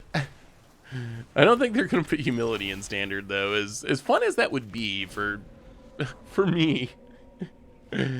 3 mana Elish Norn. Hexproof. We need Hexproof Mom. Hexproof Uncounterable Mom. Actually, that kind of seems realistic. Not Hexproof Uncounterable Mom, but some sort of, like... So what do we have? We have Torpor Orb now, which is what? 2 mana artifact that does what Mom does? It seems realistic that they could print a... It seems realistic that they could print a super cheap version, like a 1 mana artifact that had that ability. That actually seems kind of realistic to me.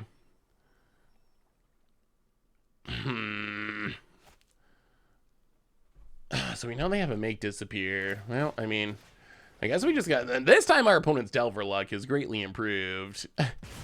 Flips both the Delvers, but we have the removal for them, thankfully. Pass it. Can we get a vampire win? Can vampires win? Or probably moving on to zombies after this game. See what zombies do. Opponent plays a land. But we actually get to see the sneaky madness. Whoa. Spectral Adversary. What is going on over in Opponentville? Spectral Adversary. Opponent plays a land, gets in, hits us. Well, okay, sack the blood, discard the Baron. Madness the Baron. Instant speed Vampire Lord. How do you like us now, Delver? Yeah, I mean, Atraxa's still a big body, but without the card draw, then it's much easier to deal with the removal. Hallowed Moonlight. Hallowed Moonlight doesn't stop you from casting it, though, does it? Well, Let's Castle Dracula. Castle Dracula.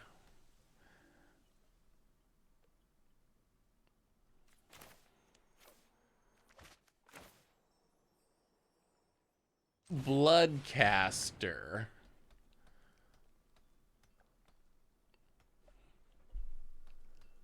Opponent. Pit Fighter. Baron. Okay, that was a good turn. Markov Baron does seem pretty good. Oh, okay, opponent has another counter. All right, opponent gets in, hits us down to 6. Oh, that's a huge draw. Duress you. Are you holding even more counters, mono blue? Uh-huh. Make disappear.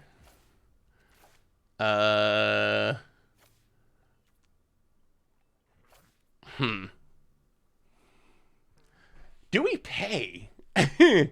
This is the kind of play you make because you don't have any other option. Which makes me think there's a land in hand.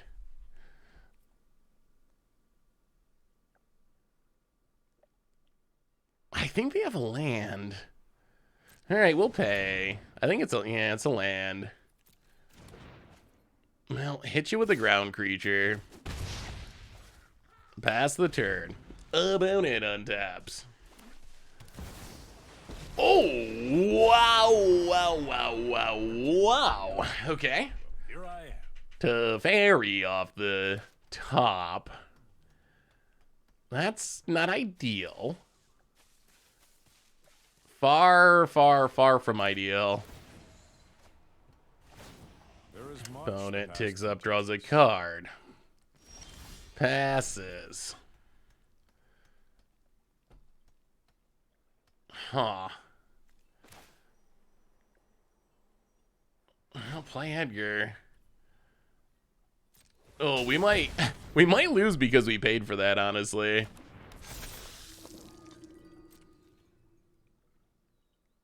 That might be the reason we lose. Well, attack Teferi, attack Teferi.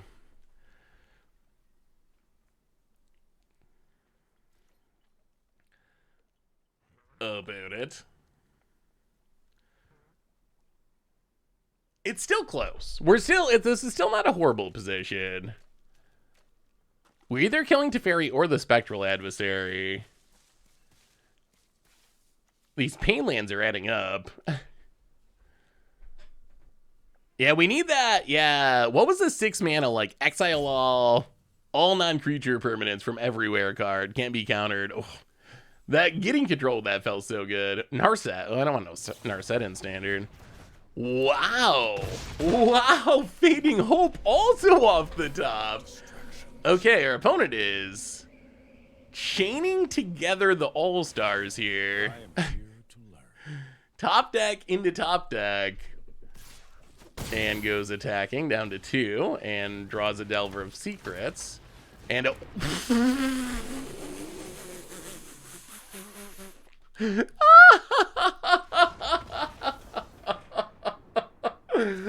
wow.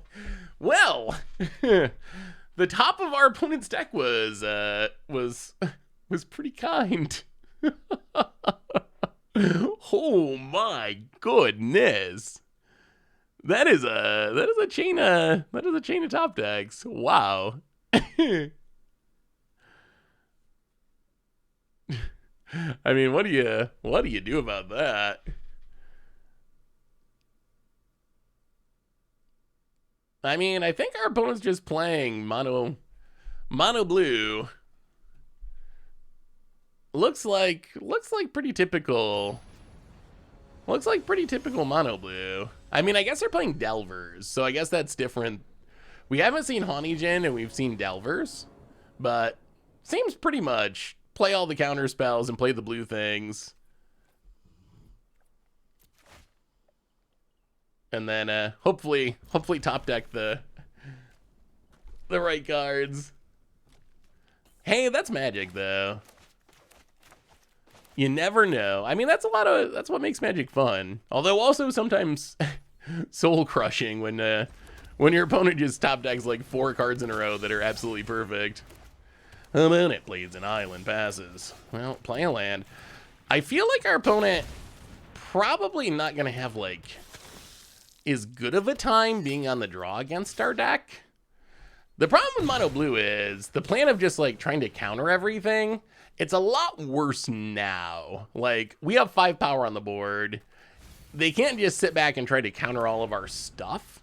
So that's theoretically going to make things a little tricky for our opponent. Well, play a land, go to combat, go attacking. Blood Tithe Harvester. Okay. That's a counter, but they're down to 13. Opponent plays a land and passes. Well, go to combat. Attack. Hit ya.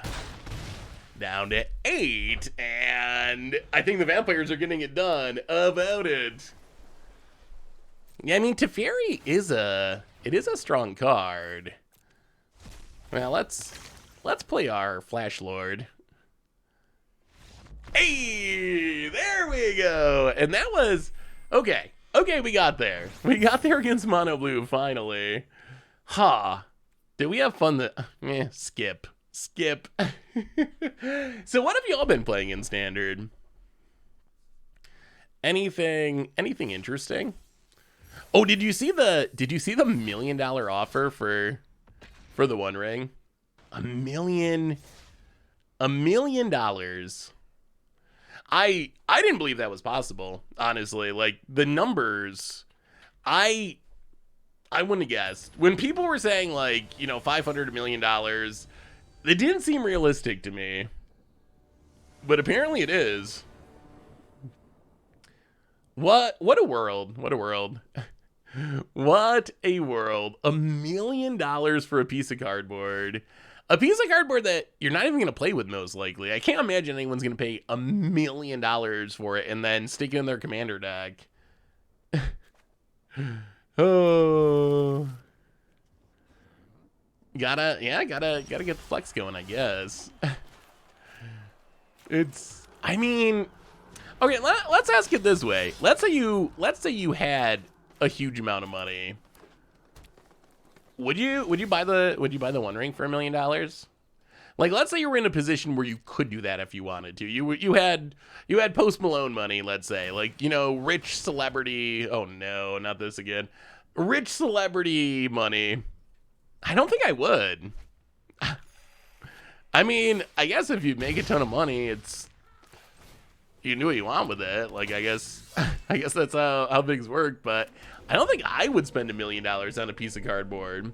Yes, but only because someone would buy it for more. Yeah, I mean, I guess if your thinking was it was like an investment or something, I could see that. If you had tech founder money, yeah, I mean, I guess you get to a point where you have so much money you literally just can't spend it all. You're just so egregiously wealthy that I mean, I guess you get to the point where you can spend $1 million on the One Ring and like get it in the mail and just immediately tear it in half, and like it literally would have zero impact on your life. I don't know if that's a good thing for the rest of us, that's a thing that can happen. But I guess if you're at that point, then why not? What does it matter at that point? You just have so much money, you don't know what to do with it. You might as well, you're going to blow it on something. So I guess the One Ring is as good as the next, you know, the second ring and the next thing. If I had that much wealth where I could drop $1 million on the card, I'd use my money in other ways. I'm going to go, it's going to go to a crazy value if the person who gets it refuses to sell it for a long time. That's a really interesting question. Do you think it goes up in value from where it is now? I'm actually not like super sure that it does. Like, maybe it does, but does it? We're gonna run this out. If we get Sunfalled, I guess we just cry. If we don't get Sunfalled, though, we're living the good life. The good Blood Tithe Harvester life. Oh, come on now, Magic Gods. Oh, Magic Gods.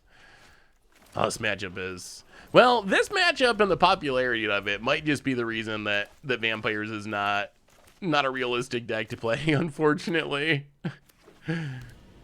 This matchup, it takes forever, and it feels like we're drawing dead just going into it. Yeah, we're gonna let's go to sideboarding and see.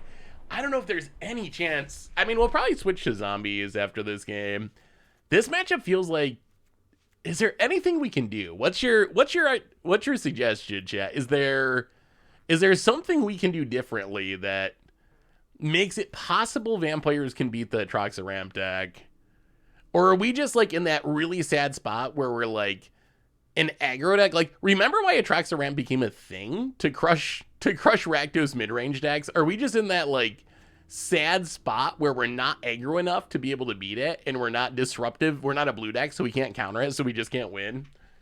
I feel like we just might be in that spot where like we're not fast enough to raise. We don't have blue mana, so we can't stop it. So we just hope to get lucky, essentially. We just run our stuff out and just pray really hard to the magic gods.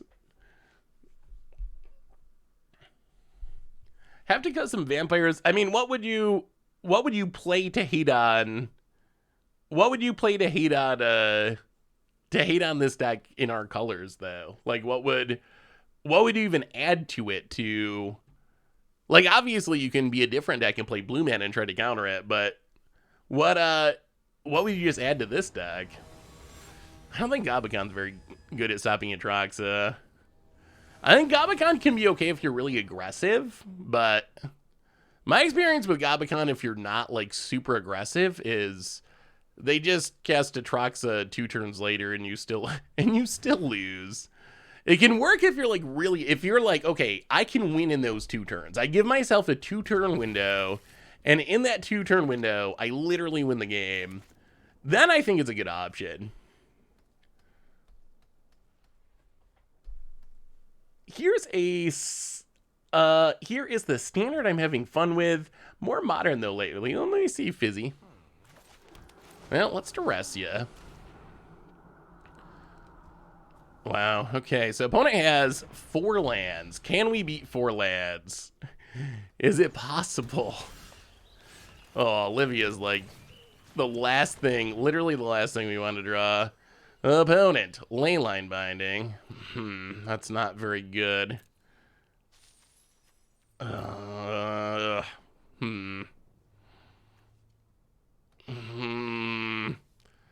We need this Sorin to draw cards.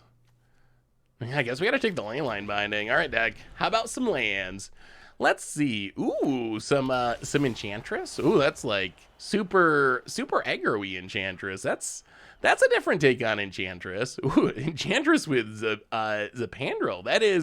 That's definitely spicy. I haven't seen that Spuzzy. That is some spice for sure. Containment Construct. How's the deck worked for you? It's definitely, oh no. Oh boy. Definitely unique looking, that's for sure. About it. Well, yeah. So much for the aggro plan. Yeah, Voldaren Epic here. And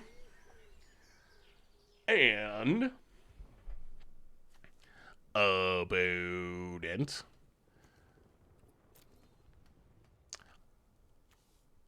Do you think does Norn actually let you beat this deck? Like by itself. I love Mom.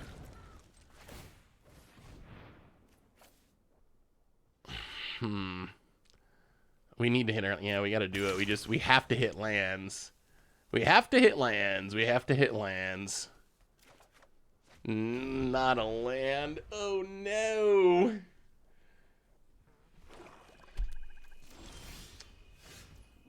Well, I mean, like, in practice, you've been playing Mom and beating it.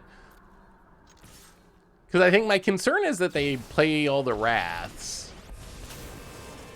So that's my worry. Like, Elish Norn is good if it sticks, but in practice, unless you're doing shenanigans to try to keep it on the battlefield, like playing blink effects and so forth, protection effects, Does it actually stop the deck, or does it just get sunfalled?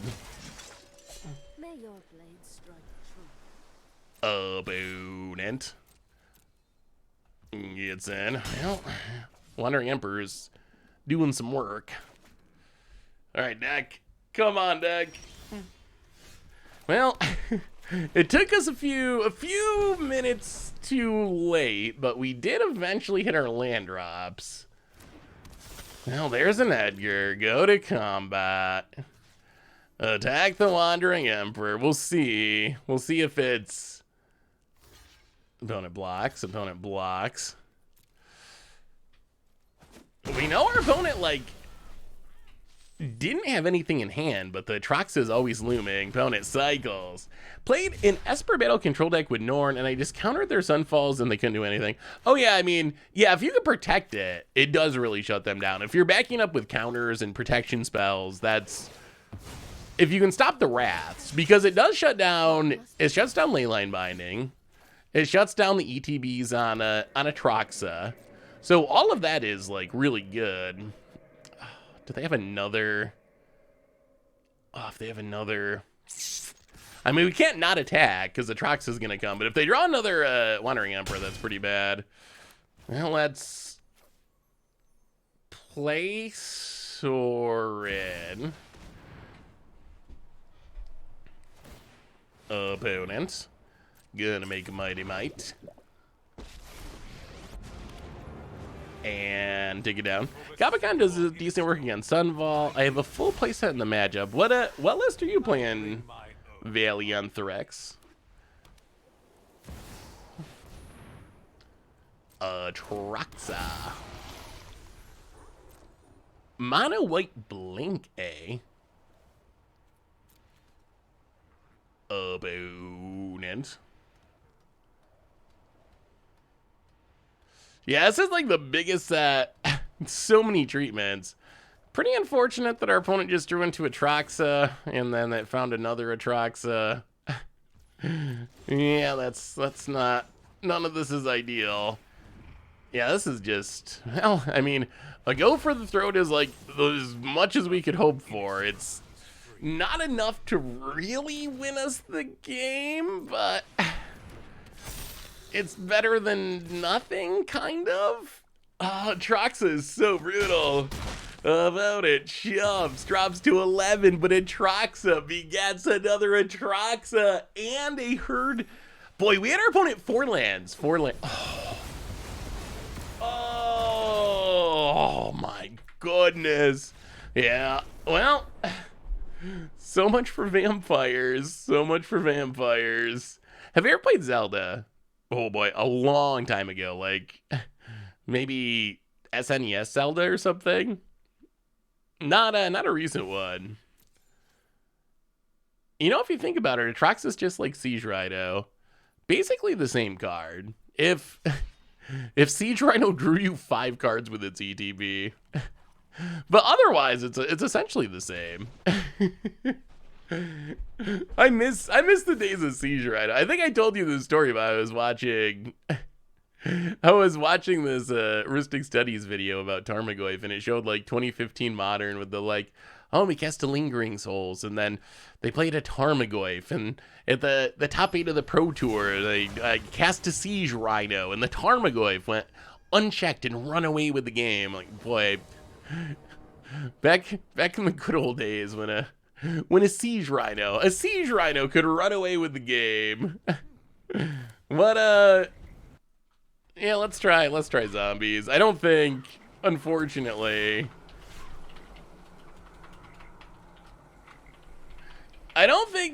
sadly, I don't think that vampires can beat the ramp deck. And apparently everyone's playing the ramp deck, so on we go to zombies.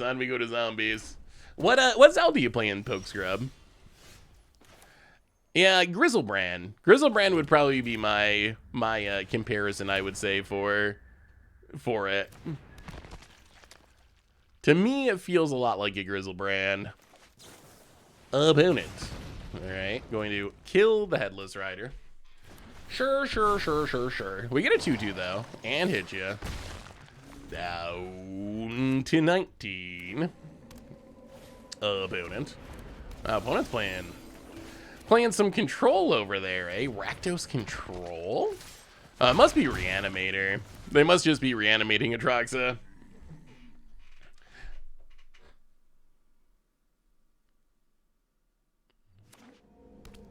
Ooh, Tears of the Kingdom, eh?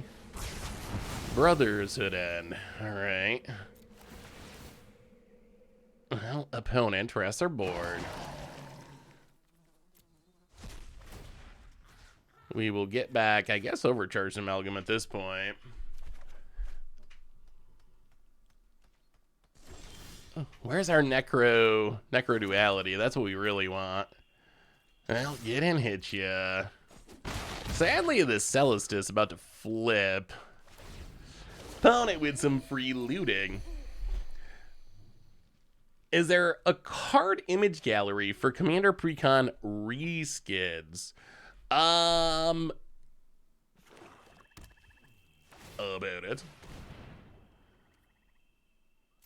Loots with Celestus. Sure. What is our opponent trying to do? So confused. Alright, discards an Itali. They must just be reanimating Itali. The Celestus. Our zombies cannot outpace the Celestus, apparently. Opponent loots away a land. There's Necroduality.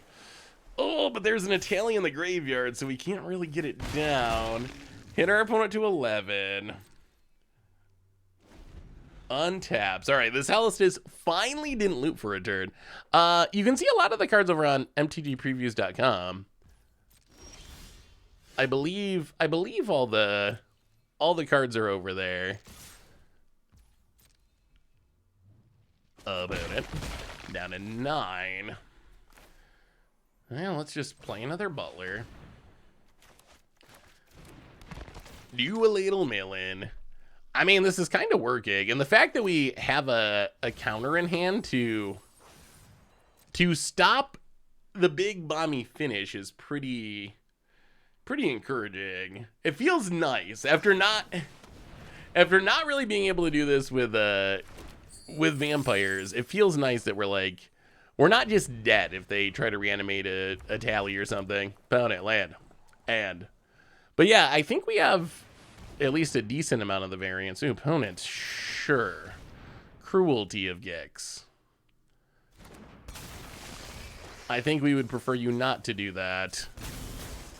Exploit it. Counter it. Alright, no reanimation of the Itali. Undead Butler. Sure. Get us back a Headless Rider. Yup. Okay, zombie's looking good. Zombie's looking real good. Go for the throat. Kills the Amalgam. Yup. Can we draw land? If we draw land, we're going Necroduality, Headless Rider. Oh, we don't. Well, go to combat. Attack. Hit ya. Well, I guess we just Necroduality then. This is scary because it means our opponent can potentially just do their Itali stuff. Opponent. Oh God. Breach the multiverse. Sure. Gets an Itali. And a Headless Rider. Itali triggers. Hits a Fell Stinger and a Sheoldred's Edict.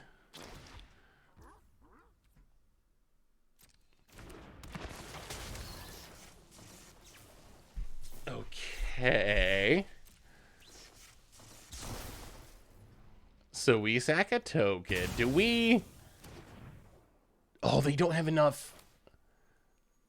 They don't have enough non-basics. Oh, that's unfortunate. We get to kill the Itali. They needed one more non-basic, and we could get back this Razor Lash. It would be good. Okay. But now our opponent's kind of playing our deck. What do we do about that? Well, play a Headless Rider. Make 2 Headless Riders. Come on, Necro Duality. Exploit is weird. If they had killed Amalgam with the exploit trigger on the stack, would it have negated the ability? I don't believe so. I believe that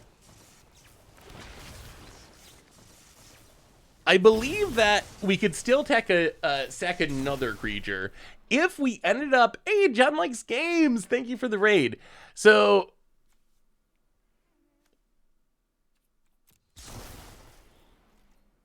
wait, what? Oh, we have to exploit a non-token creature for it to work. Seriously.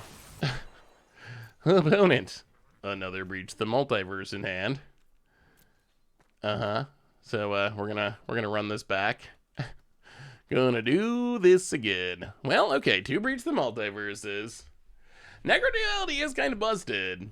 I don't know if it's 2 Breach the Multiverse busted, but haven't been following Magic in a bit. Have the standard bans been positive? I think they've been a positive overall for sure. Opponent. Overcharged Amalgam and an Olivia Crimson Bride goes to combat. Attacks with Olivia Crimson Bride. Gets an Atali. Atali hits a Brother Sedan and a Champion of the Perished. Opponent sweeps the board.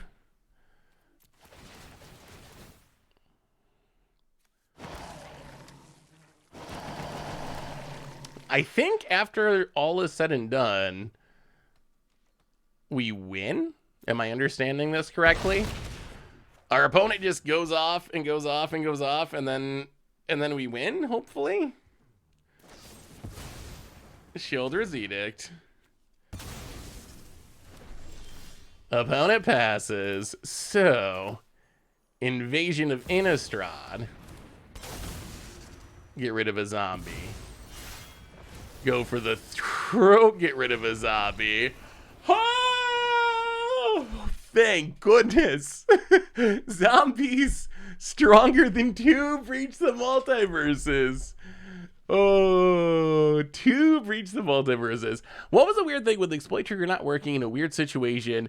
With the mono black zombie deck back in the beginning of Innistrad Standard, there was something it didn't work, but I don't recall what the situation was or why Exploit stopped working. Oh.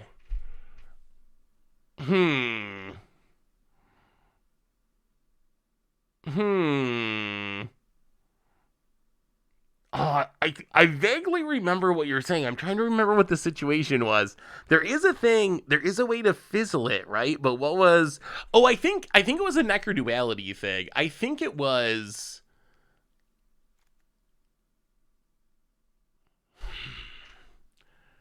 Oh, I cannot quite remember.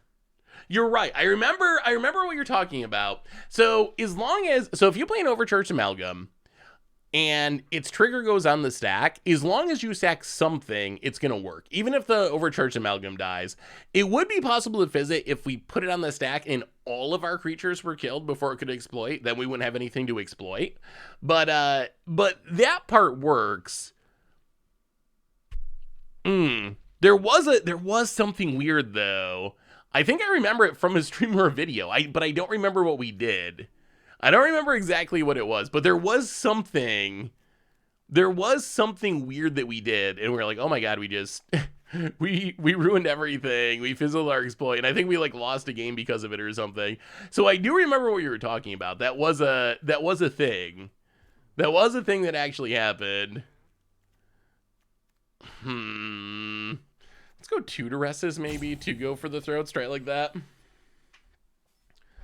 Exploit is 2 triggers the sack and the effect. Here's a weird edge cage for the rules lawyers out there. I made a battle and enchantment with Cameo of Transmutation, and I turn it into a creature with Zur. Should it stay on the opponent's side of the battlefield? If so, and I attack and kill it, should it flip? Wait. Whoa! Zombie scared him away. Scared him away. Scared the former best deck in Standard right out of here. Wait, okay, so I made a battle into an enchantment. So this was a battle that you controlled. Actually, let me look up Cammy. Cammy of Transmutation. Oh, so we didn't actually talk about this deck. I guess we should talk about zombies really quick. Cammy of Transmutation. Does it only hit your own stuff? When after leaves the battlefield, each permanent card in your hand. Okay, so you had a battle in your hand. You played this. You turn the battle into an enchantment. You turn it into an enchantment. And then it turned into a creature with Zur. Should it stay on the opponent's side of the battlefield? If so, oh, I feel like there was a weird... Didn't they make a weird rule about that? Because you would theoretically be able to, like, attack your own battle with the battle or something. I feel like they...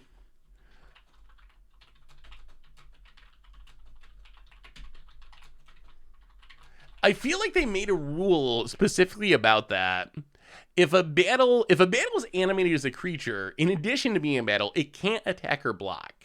If a battle becomes a creature in the middle of combat, it drops out of combat. Battle creatures that receive damage remove that many defense counters in addition to being marked on the creature. So I believe, you wouldn't be able to attack or block with it, but it should flip normally, I believe. Like, I believe it would still be able to be flipped if you did defeat it and the counters removed.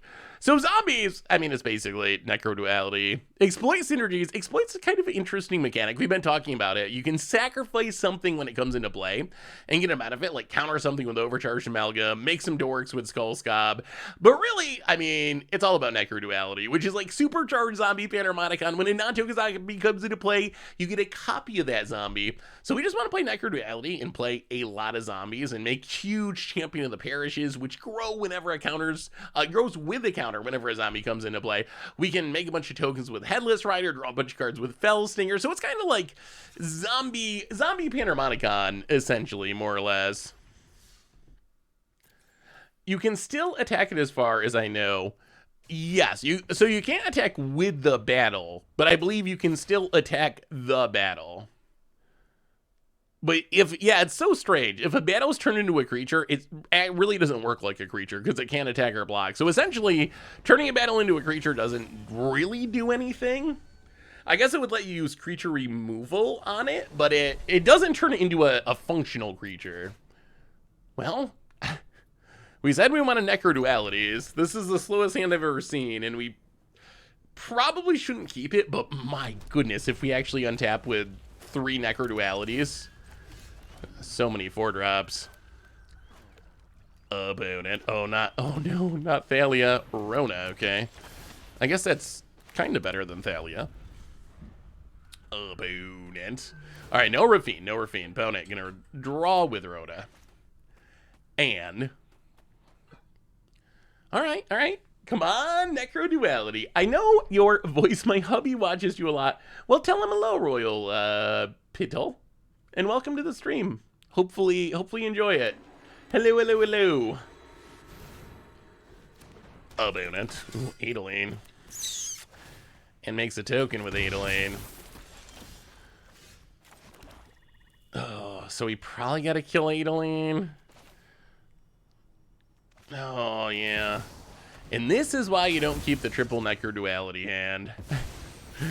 How have we drawn only 4-drops in our zombie deck? How is that possible? How long have you been playing? Like tonight on the stream or Magic period? Tonight we've been playing for a couple of hours. Magic period, I started around original Ravnica, so that's a long time ago now. Original Ravnica was what, 2005-ish? So I've been playing, geez, I guess that means almost, but not quite, almost, but not quite 20 years. Probably like 16, 17 years, somewhere in that range. That's kind of insane, honestly. That's actually kind of ridiculous. I hadn't realized. It's so funny. Does this happen to y'all too, where it's like... When did OG Ravnica release? Was it 2007? Oh, October 2005. Yeah, according to the Googles. So I don't know. Maybe it was in the middle of Ravnica. It was sometime around that era. So maybe it was 2006. But still, that's still been a long time. Does like Theros feel like yesterday to you?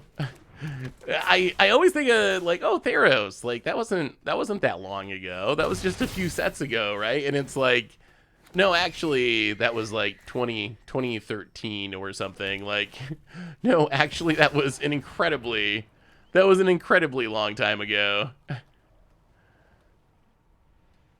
About it. Oh, come on now, Esper. All right. Yeah, I think they have this one. Let's go to game 2. No Giralf. Yeah, we just don't really have the... We don't really have a plan for Giralf. Well, we got to bring in Cut Down to kill things. Probably Edict. I guess we just need all the removal. That was a hand we honestly shouldn't keep. Necro-Duality is just such a sweet card that if we did somehow live, it would have been a really cool game. But as far as trying to win a game, keeping 3 Necro-Dualities in an invasion of Innistrad, not likely to lead to a lot of success. Honestly, in this matchup against Thalia, we probably got to go down a Necro-Duality. Actually, Razor Lash Transmogrant's not very good. I guess it's yeah. It just can't block. Not being able to block is a pretty big issue. Let's go back up. Yeah, let's go Archghoul. Let's try it like that. The thing with Exploit is that Exploit itself is a trigger. You may sacrifice a creature with its ETB, and the other trigger is part of the card that exploits it. Amalgam, for example, says, when you exploit counter a thing, if you already sacrifice it, yes! Oh, Great Destroy. That is exactly it. We ended up with like a... Oh, you nailed it. I can't believe you remembered that. Wow. All of our removal, but none of our lands.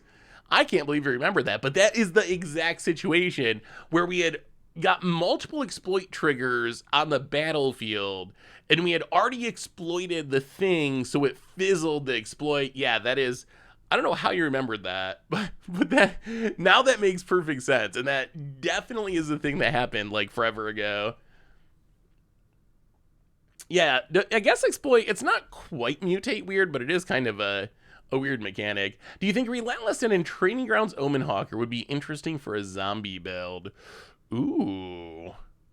I mean, I've seen some people do cool things with Omen Hawker. Omen Hawker's not a zombie, is it? Are we really putting this to the bottom? Probably. It's so sweet, though. We could be... You know what? Let's be... Yeah, we got to, unfortunately. We get a Champion of the Pairs, so we get a nice little curve out, which is good. About it. Now, play a land. Tainted Adversary. Trigger. Hit you with the Champion. About it. I mean, the synergy sounds neat. I like the idea of the synergies. I'll go attacking. About it. Kills the champion. Oh, this is painful, but I think this is Fell Stinger, no exploit. Just as a 3/2 Death Toucher. We need to keep the exploiter out, I think, for the Amalgam. Oh, we are low on cards. Opponent. Caves of Koilos. And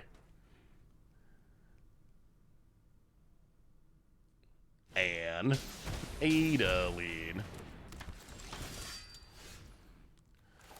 Well, play the land, go to combat, smack ya. Wow. I do not think our opponent read Death Touch. I don't think they read the Tainted Adversary.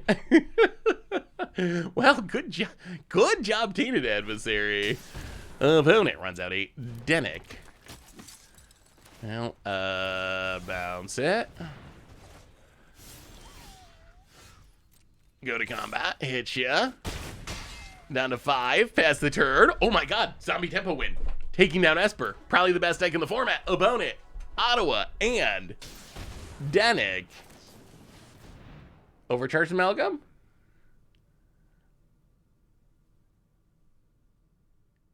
GG? GG? GG? Oh, they got the make disappear. Okay, opponent staying alive, unfortunately. Headless Rider. Go attacking.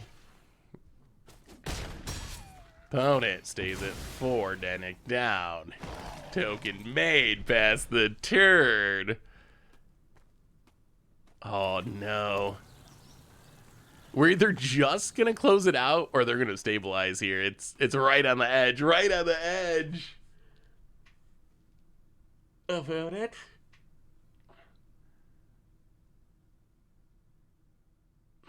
Come on. They need like blocker plus removal. We might have it. Esper usually doesn't have board wipes. I guess they could have one out of the sideboard, but typically, opponent scoops it up. Most of the time, I don't even know, does Esper even have counter sweepers in the sideboard? They're like they're so creature heavy. Like Esper is usually almost all creatures. If you look at their deck list, they might have some in the sideboard though. But yeah, they're just like so creature heavy to support their legendary synergies, so they can't usually afford to play too many spells. So sometimes you dodge the bullet there. That was a close one. That was a really close one. Do you have a favorite Lord of the Rings commander deck? I really love the Monarch mechanic. The Monarch mechanic is one of my favorite commander mechanics. So I like the Monarch mechanic, which makes me kind of want to go with Riders of Rohan. Although it's also just kind of like human tribal, which is fine. I'm not anti-human tribal, but humans, there's so many of them in Magic. There's a lot of us. There's so many humans in Magic that it's, I don't know, not the most unique tribe, I would say, just because there's always a human deck running around. So that one is one that I'm on the fence with. The other one I really like is actually Food and Fellowship. We're getting a lot of cool food synergies, and this deck just has some really cool cards. Like the food deck has some creatures that just get so big. If I can find them here, hide some reprints. But where's the cards from the food deck? Elves. Oh yeah, like Feasting Hobbit, Devour Food 3. It's so easy to make food tokens. Food is one of the easiest tokens to make. So like that just gets absolutely massive. Prize Pig is a cool card. Pharmakion actually seems like a pretty powerful token commander that makes a ton of food. So it's one of those two. It's either food or Monarch, I think, for me. What is the commander deck you're most excited for? Yeah, Thalia also punishes Esper deck from playing too many spells. Well, we're not gonna get run over, which is good. We have a couple of removal spells. We don't really have much to exploit with the Skull Scabs, unfortunately. That is a Necro Duality. Yeah, let's just kill Danik. Play the land past the turn. About it. Land. Adolene. Well, alright, play the land. Kill the Adolene. Champion of the Perished. Go. Alright, can we get down Necroduality? If we get down Necroduality... Alright, Sheoldred. Well, okay. Sheoldred's a problem, but... we have a Necroduality now. We're dropping pretty low. Can the zombie stabilize? About it.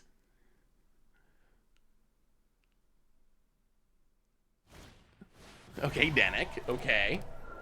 Okay. Place land gets in with Sheoldred. Well, down to 14. Down to 12. Well, Skull Scab. X2.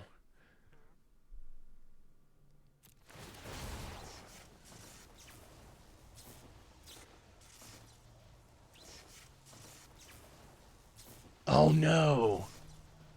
Okay. I think we decline this one. So we decline this one.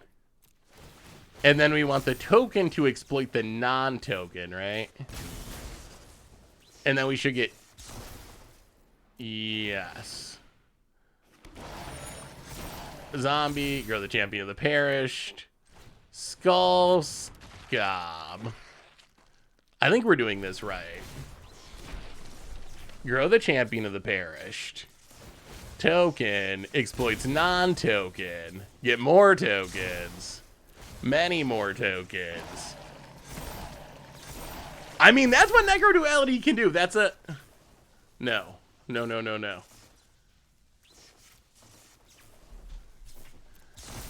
I mean, that's a 10-10.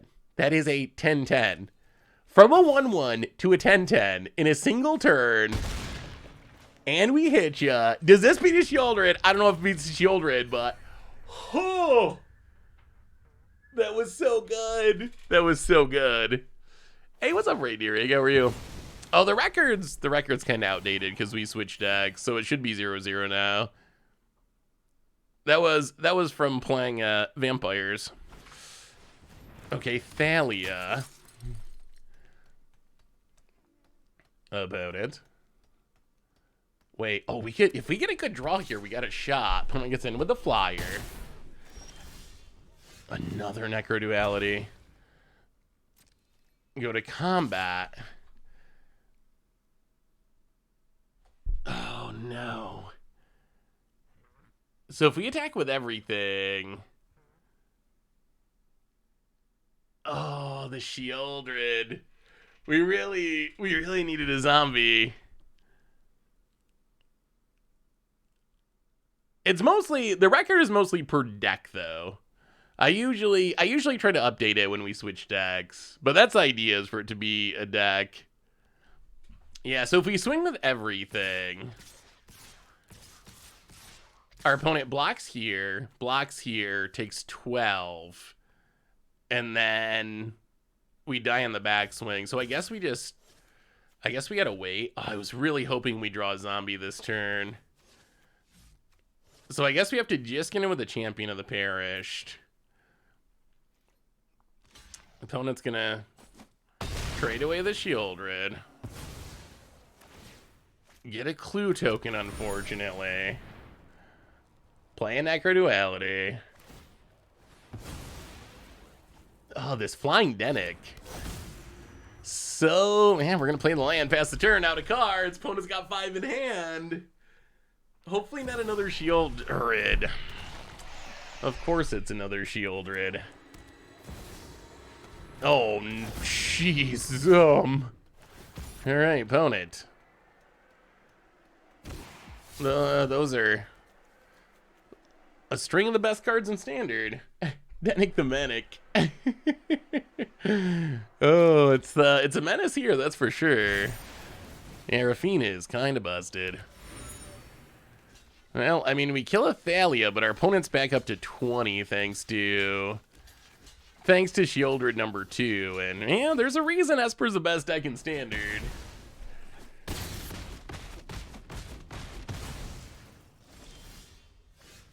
Yeah, and that is Shieldred power. Double Shieldreds. Well, we'll see. Esper. Hey, what's up, Doug? How are you? Started a new job, haven't been around much. How have you been? I've been doing well, Doug. How's the new job going? Welcome to the Fishbowl for the 55th month. Thank you for your subscription. Big super for you. Thank you. Thank ya. I mean, so far nothing since the ban's in Standard, I think, has taken off to the point where it's really a problem to the level where it's like we need to make changes. I still wish we had rotation. I don't know. I have not come around on the idea of canceling rotation for the year still. It's been a few weeks of sinking in, and I don't like it any more today than when they first announced it. I still think that's just like such a huge blunder on their part. I've been playing a Rakdos sack deck in Standard. Pretty fun when opponent plays big creatures like a Troxa. Ooh, let me see. Charlie Trotter handing out a bunch of gift subs to Steven Meyer, and it's just out in Drix and Dragon. It's Siluridex. Welcome to the Fishbowl. Thank you so much for your subscription. Big super cheer for you. Thank you, thank you, thank you, thank you. Oh my god, that's so many lands. Big super cheer for you. Thank you, thank you, thank you, thank you. And thank you to Charlie Trotter for the gift subs. Oh no, even more lands. Okay, we've drawn. That's how it goes in Digital Magic. If you keep a 4 or 5 lander, you always draw 2 or 3 more lands. Tinfoil hat time. Maybe Wizards plan to make standard sets not rotate. Maybe that's Wizards plan make standard sets not rotate every year and another year. Yeah, at this point it doesn't matter. We're not doing anything ever about it. Well, do we have an Emrakul in our deck? Could we possibly have some big bomb to play with all of our infinite mana? About it. Wedding announcement. It's a good Magic card. And, alright, even more Headless Riders. I guess we should have played a land first in case they have another Make Disappear.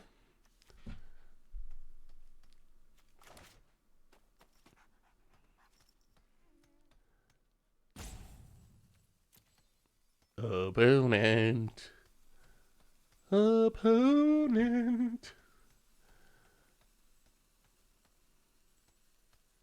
Wow, do they actually have an... Wow, max punished. Okay. Well, that's my fault. We should have played the land first. I felt like they must have just drawn it. If you're going to counter it, why wouldn't you counter it last turn if that was your plan? They have to save paper Standard. It was going to get expensive that no one played Standard. Now with cards playing 3 years, people might play more. Yeah, I know their logic. I know, yeah, I don't know if any of that actually works the way that they think, but I think if the problem is that paper Standard's too expensive, and they'll never do this because their goal is to make as much money as possible, but if the issue is Standard's too expensive, I think the solution is make Standard cheaper. Print the lands at uncommon so they're cheap and you don't have to spend $200 on them. The issue, like, Standard's been really successful with the same rotation schedule they've had for 25 years. I think if the issue is prices, then the solution is to just make the cards cheaper for everyone rather than what they're doing that doesn't even necessarily make cards cheaper. Like, I guess you can make some weird, like, twisted argument that, like, oh, they can play their deck longer, but when you throw, like, bannings and you throw metagame changes and you throw that into the mix, I don't think that's even, like, really true overall. Like, it's to me a stretch to even consider that to be true. So if that is a problem, just, like, make cards cheaper. If Standard decks cost $100 or $50 instead of $500, it wouldn't matter. Like, you'd rotate stuff every month and people would probably be, that's a little bit hyperbolic, but you could rotate whenever you needed to, and it would be fine. Like, it wouldn't be a problem. But unfortunately, we can't do that because Wizards got to make all the pennies for Hasbro. There's no option to be like, oh, maybe we make it cheaper. Maybe we do that. It just seems like that's sadly not an actual option. Shielder being $70 is certainly a contributor, especially when you can get it effortlessly on Arena. Yes, it's real bad. Where's our zombies?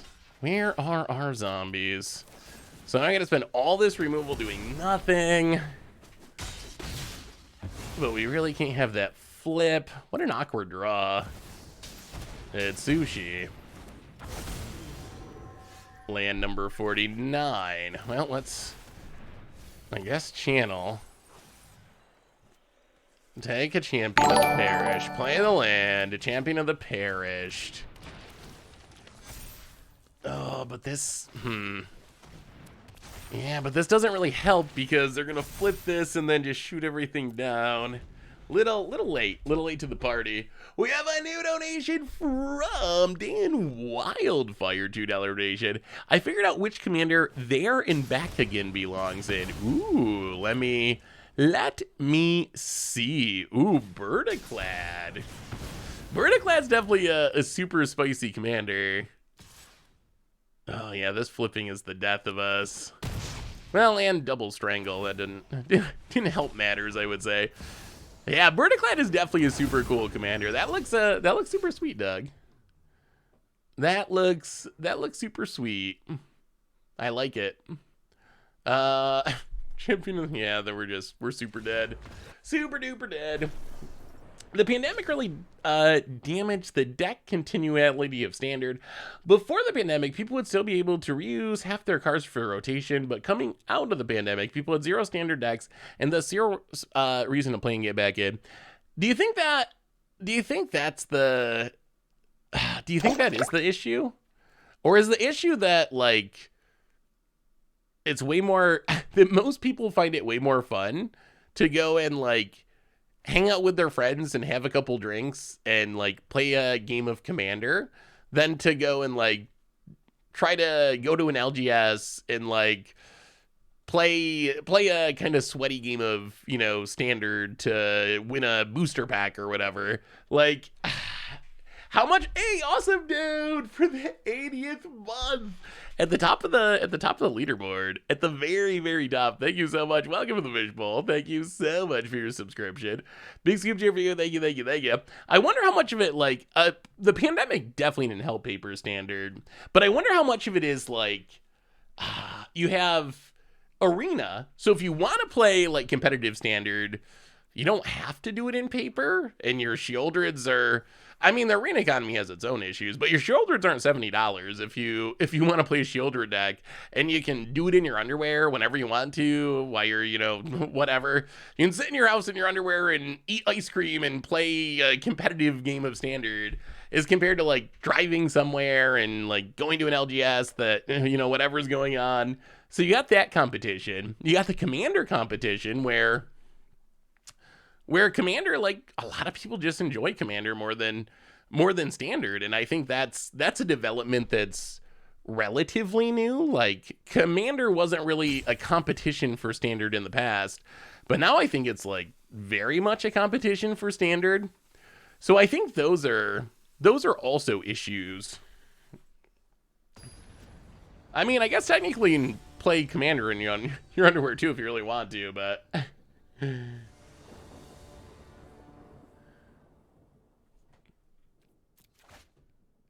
ooh, no lands. I mean, I think the other issue is Standard just, like, it gets super stale. So that's there's just so many things pushing in different directions. Hey, what's MTG? What's up, MTG Fox? There's so many things pushing in very, very different directions. Like, Standard being expensive is a problem, but then we just saw them having to, like, ban the best deck in Standard because no one wants to play Standard when half of your matches are against the same deck that's Rakdos and nothing can beat it. So you have that pressure as well. So when you add that all together, I don't know how you do it. I do not envy Wizards. I do not envy Wizards in the world that, I mean, they have in large part created. So I think they deserve some amount of blame for getting to the spot that they're in now. But I don't envy them in the position where they are now, where they have people who want more Commander cards, but they also want Paper Standard to succeed, and they also have to compete against Arena, and they also have to compete against just, like, super casual formatless Commander play. I don't know how you do it. I mean, I think we see that in sets. I'd say all the blame. So the part I would say that they're not to blame for is the pandemic stuff. Like, that was a legitimate factor. Stuff like, well, we just started printing all of the sets for Commander, and we messed up organized play. Like, that was a big one. Remember the MPL, the top 5 esport era? one of my favorite eras of Magic, the top 5 esport era. It makes me laugh now, even just thinking about it. But There were certainly many self-inflicted wounds, like oh jeez, canceling all organized play, trying to do the MPL, whatever that was supposed to be, making everything commander focused, like canceling GPs. The list is really, really long of things that Wizards could have done differently. But the thing that they didn't do, the thing that there really is no blame for, I don't think, is a pandemic. Like the pandemic wasn't their fault. And that did definitely hurt. Pinkertons, add that to the list. That really wasn't their fault. Like, it wasn't their fault that the pandemic happened, and that really did shut down play. Yes, they were already trying to, like, do more stuff online, and the MPL had already happened. So it's not like the pandemic caused these issues, but the pandemic definitely didn't help. So that would be the part that I think is very much not their fault. She-Hulk is in Brazil is $77 US. I mean, oh, come on now. It is almost that expensive here, really. I am almost sad to see. All right, well, let's draw a couple of cards. All right, no lands. Lots of necrodualities. Not many lands, though. These tribal decks, I don't know if the tribal decks have the power to keep up with the top tiers of the standard meta at the moment, unfortunately. Necroduality. Make disappear. Sanders' problem's not having enough good mill cards. I'm right there with you. I think we'll add that to the list. We need more mill. We need more mill, not enough mill. I mean, Teresian Mindbreaker is a pretty good mill card, right? Jace? Actually, Jace is a really good, Planeswalker Jace is actually a really good mill card. I feel like we haven't seen a mill card as strong as Jace in quite a while, so that one's actually pretty good. But there's not that many good mill cards. Rogues was miserable. Although I will say Rogues, I don't think Rogues was miserable because it was it had a mill theme. I think it was miserable because of its counter spell tempo play pattern that a lot of people just really don't enjoy. So I think that was a big part of it. Hey, what's up, Blue Eyes White Dragon? Yeah, we've played Historic Zombies in the past. That could be a fun one to revisit at some point. What do we do here? We need to get something down. Unfortunately, we can't just sit on... Actually, all right, let's just Champion of the Perished. I guess because we have down Necroduality, we can Champion of the Perished, make a second Champion of the Perished, and then we can pass the turn and Overcharged Amalgam. I think we Overcharge Amalgam essentially no matter what. Like, even if we're not countering anything, I think we Overcharged Amalgam. Invasion of Tarkir.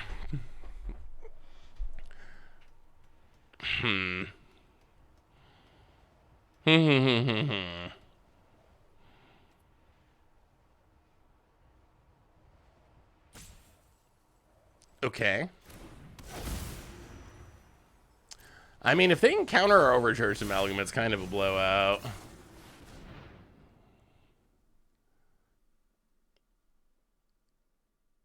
We really need this to resolve. Okay. Okay, that's big. That's big, that's big. Because that's going to grow both the champions. Outside of the range... Outside of the range of this Invasion of Tarkir. Okay. Okay. Okay. Are you more of a modern Pioneer player, Nagayu? I mean, I play a lot of Modern and Pioneer too. We actually just played a sweet 8-player deck on the YouTube. Soul Player and yeah, let's decline. In Urborg Scavenger, that deck was really cool. Okay, Necroduality doing things. Now what? Dragons. Not a Brothers at End. Okay, another Invasion of Tarkir. They just keep coming. And opponent. 2 cards in hand. Passes.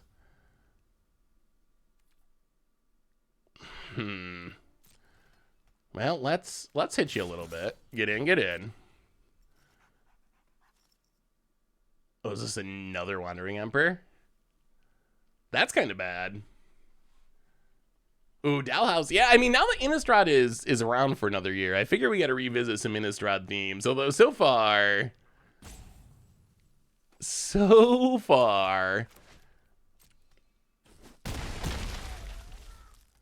we haven't found any that are too broken. So why didn't we counter the invasion of Turkey here? So to counter with Overcharge Amalgam, we have to sack something. So I think we essentially counter it just by growing the champion of the parish. So I don't think it's worth sacking like one of our 3/3s to...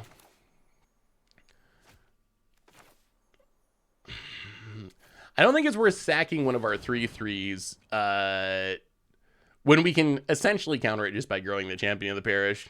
Hey, Seth. I know everyone tends to focus on the negatives, but it would be interesting to highlight when Magic has had a healthy standard environment and why. Oh, another... Come on, Wandering Emperors. So I think, like... I think with standard, people need to be... also need to be realistic about standard. Like, I think if you're someone who plays a lot of Modern and Pioneer, and we were actually talking about this earlier, how our current standard, I would say, is actually by the standards of standard in a pretty healthy spot.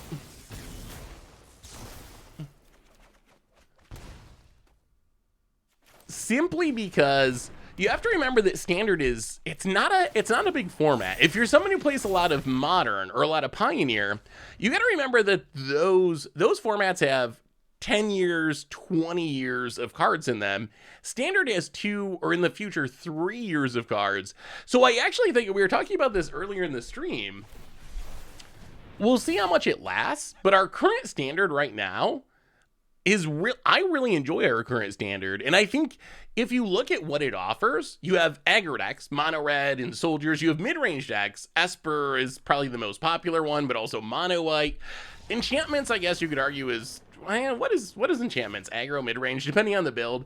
And then you have like control decks like Azorius, or I would consider some of the 4 and 5 color decks to really be like ramp control decks. And in standard, when there's only 2 or 3 years worth of sets, if you end up in a spot where you have kind of the rock, paper, scissors of aggro decks being playable, control decks being playable, mid-range decks being playable, that's actually a really good standard. I think that the greatest standards in my time, the ones that I enjoyed the most, were like Con Standard was probably like one of the all-time greats, because Con Standard not only had this, but this same kind of setup we have now, which again is a really good setup. I think current Standard is in a really nice spot post-Bannings. It had this, but then it also had the top deck changing regularly. You'd have like Abzan with Siege Rhino be the top deck, but then Jeskai with Mantis Rider would be the top deck.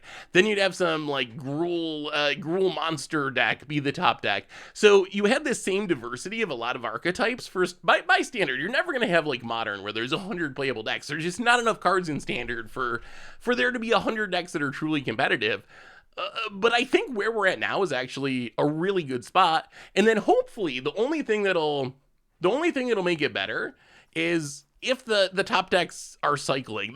What you don't want to end up with, Heroic was another one. Yep, that's another great one during that time. What you don't want to end up with is, I think, one of two things. You don't want to end up with a one deck format where kind of what we just had, where like one deck is most of the meta. That's not good. You don't want one deck to be half of the meta, because that just gets boring. And then you don't want the deck to not change at the top of the meta. Ideally, maybe a deck at the top of the meta won't change for a few months, but ideally when a new set comes out, you want to see a movement at the top of the format. And I think that's why they ended up banning the Rakdos cards, where you had one deck that was a huge percent of the meta, and we had like Phyrexia and then March of the Machines. Those sets came and they weren't really able to change the meta. So that's what you're really, I would say, looking for. So I think right now, and it's soon after the bannings, we'll see what happens a month or two from now, how things shake out long term. But right now, I would say we're actually I think Standard's in a really good spot. I don't think there's anything to complain about. And I think if it remained like this, I would say that we probably don't need to ban anything in August. we'll see what it looks like in August. Things change. So who knows what it'll look like a few weeks or months from now. But if things were just like this, I would say Standard would be in a fine spot until Elderade, which that would be the best case scenario. Hey Seth, when was the last time you introduced a brand new player to MTG? Ooh, definitely got to counter that. When was the last time you introduced a brand new player to MTG and how'd the game go? Did you do it in paper or digital? And what set or deck did you use to teach them the game, but also get them hooked? Any advice is appreciated. That is a good question. So the last person I taught the game was my nephew, my nephew is around 10-ish. So I taught him using actually just random commander decks, commander precons primarily, which I don't know if that's the most ideal way to teach someone because you get 100 cards, it's a lot to keep track of. But it worked, and he did enjoy it, and he really loved some of the cards in the precon. Just there's he played a Simic deck. I think it was the Asai precon he played. So it just had like big monsters and you're drawing cards and just these big flashy effects. And for him, that was something that was really appealing. So that's the direction I went. I think digital is a good option as well. It really depends on the formats, and it depends on where you're hoping that person plays Magic. Are you trying to introduce someone into your commander play group? Is that the goal, to introduce someone there, or is the goal to have a buddy that you're going to test, the standard grind with on Arena or something?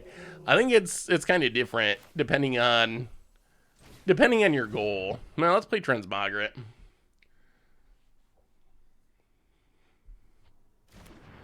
Yeah, that's another good one. Any sort of tribal deck, elves, dragons, angels, vampires. That's the kind of stuff that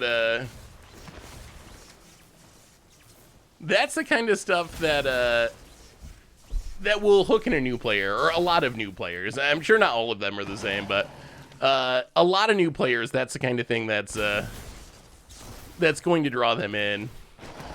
Well, all right. Can you beat a bunch of 2/2s? Please don't, Brother Sedendus. Oh, okay. Oh, we're gonna win this. This is gonna be a zombie win. Get in, hit ya. Opponent down to 5 and scoops it up. Whoo. Well, zombies hit pretty good there.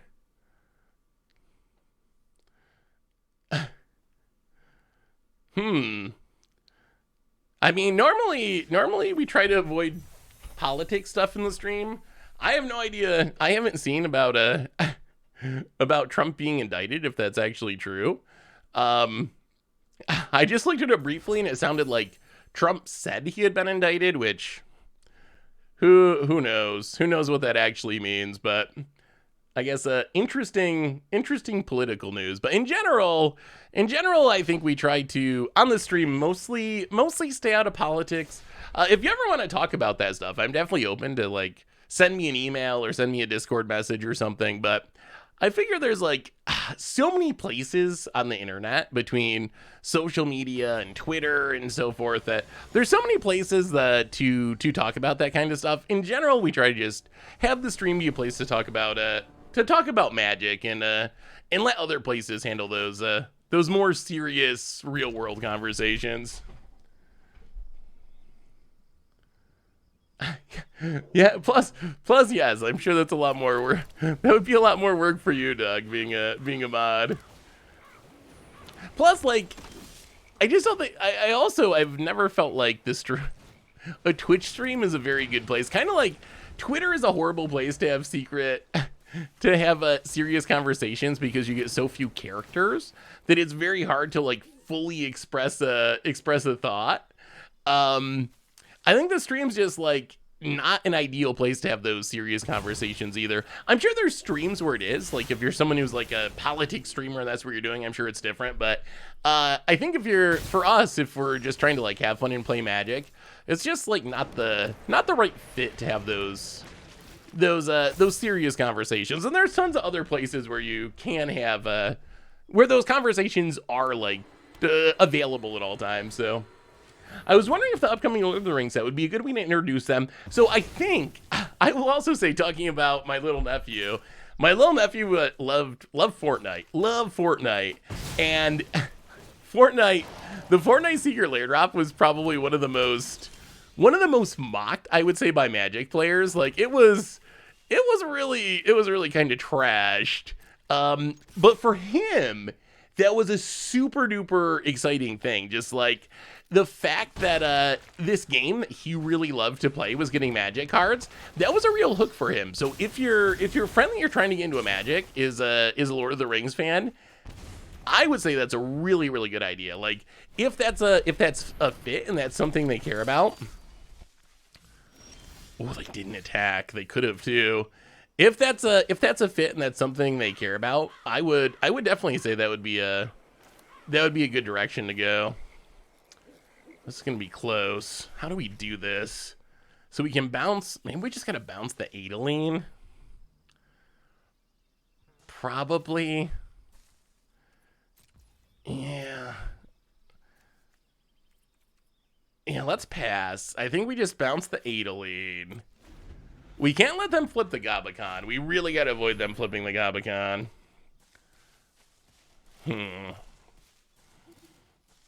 Now we'd have to trade the Fell Stinger. Actually, how bad is them flipping the Gabakon? It's pretty bad, right? Actually, maybe this is...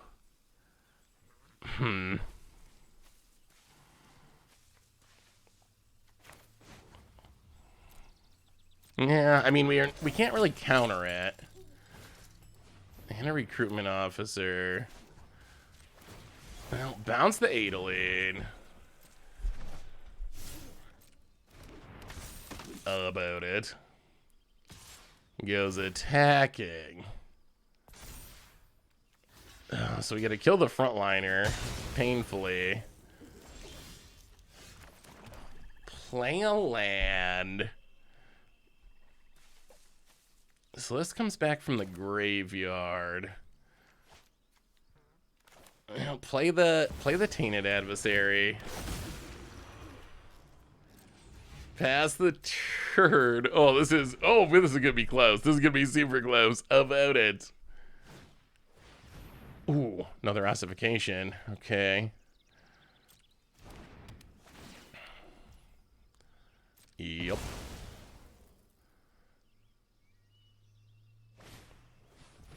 And frontliner.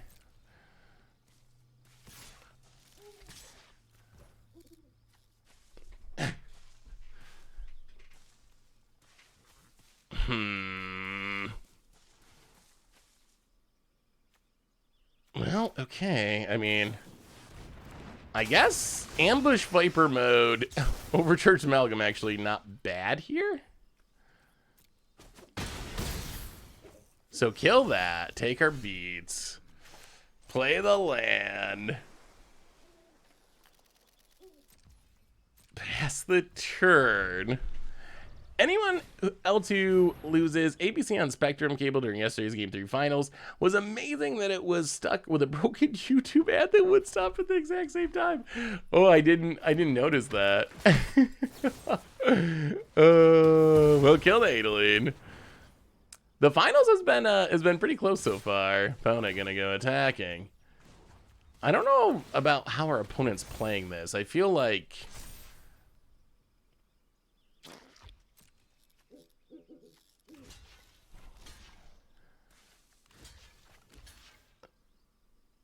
actually, do we keep the land?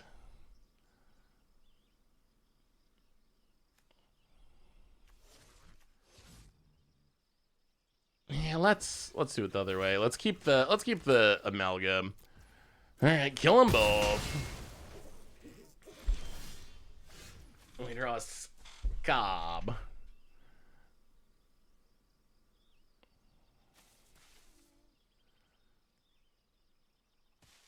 Well, okay, Necroduality. I think they actually get to flip this if they unearth both of their frontliners, but Thalia, that's fine. Frontliner. I mean, they get to flip it. However, their frontliners are going to go away. So they're not going to get any benefit from it. And we actually are going to untap. Actually, there's no even reason to block here. And we're actually going to untap with Necroduality. And Necroduality is our best card. Like, Necroduality is kind of ridiculous. Oh, they Thalia themselves! They Thalia themselves! And James... Oh, no! Oh,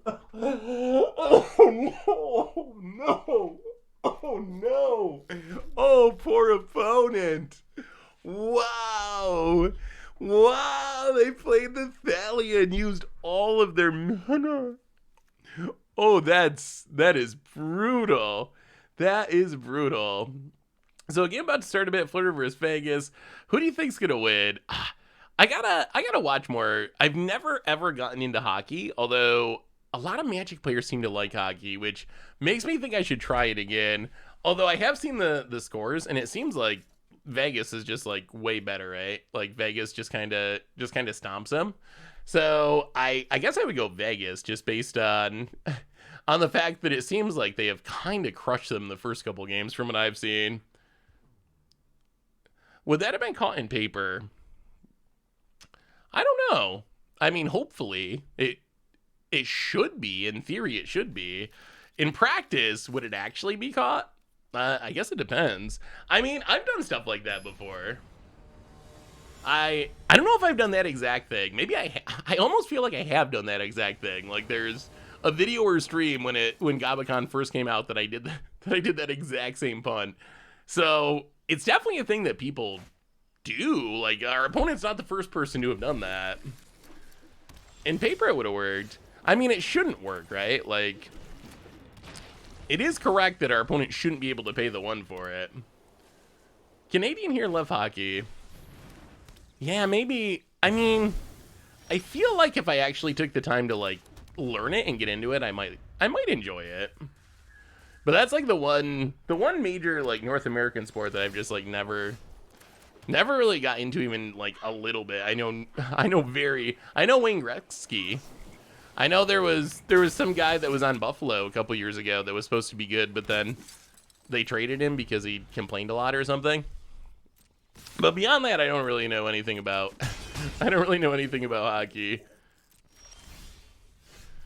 Well, let's play a land. Oh, is the guy from Buffalo that's supposed to be good, is he on Vegas now? I almost feel like they traded him to Vegas. Like Eichel, something like that. Some weird e-name. About it. Gets in, hits us. I really only know about the Buffalo team because the same people that own the football team, the Bills, own the hockey team here. I'll pass the turn. I want to say it was the number 2. I feel like there was someone else even better than him that was the number 1 pick, because I remember all the Buffalo people were very, very upset that they had to like settle for him, and because they got the number 2 pick. Maybe I'm misremembering the story, but I thought the story was it was the number 2 pick, and there was someone who was even better apparently.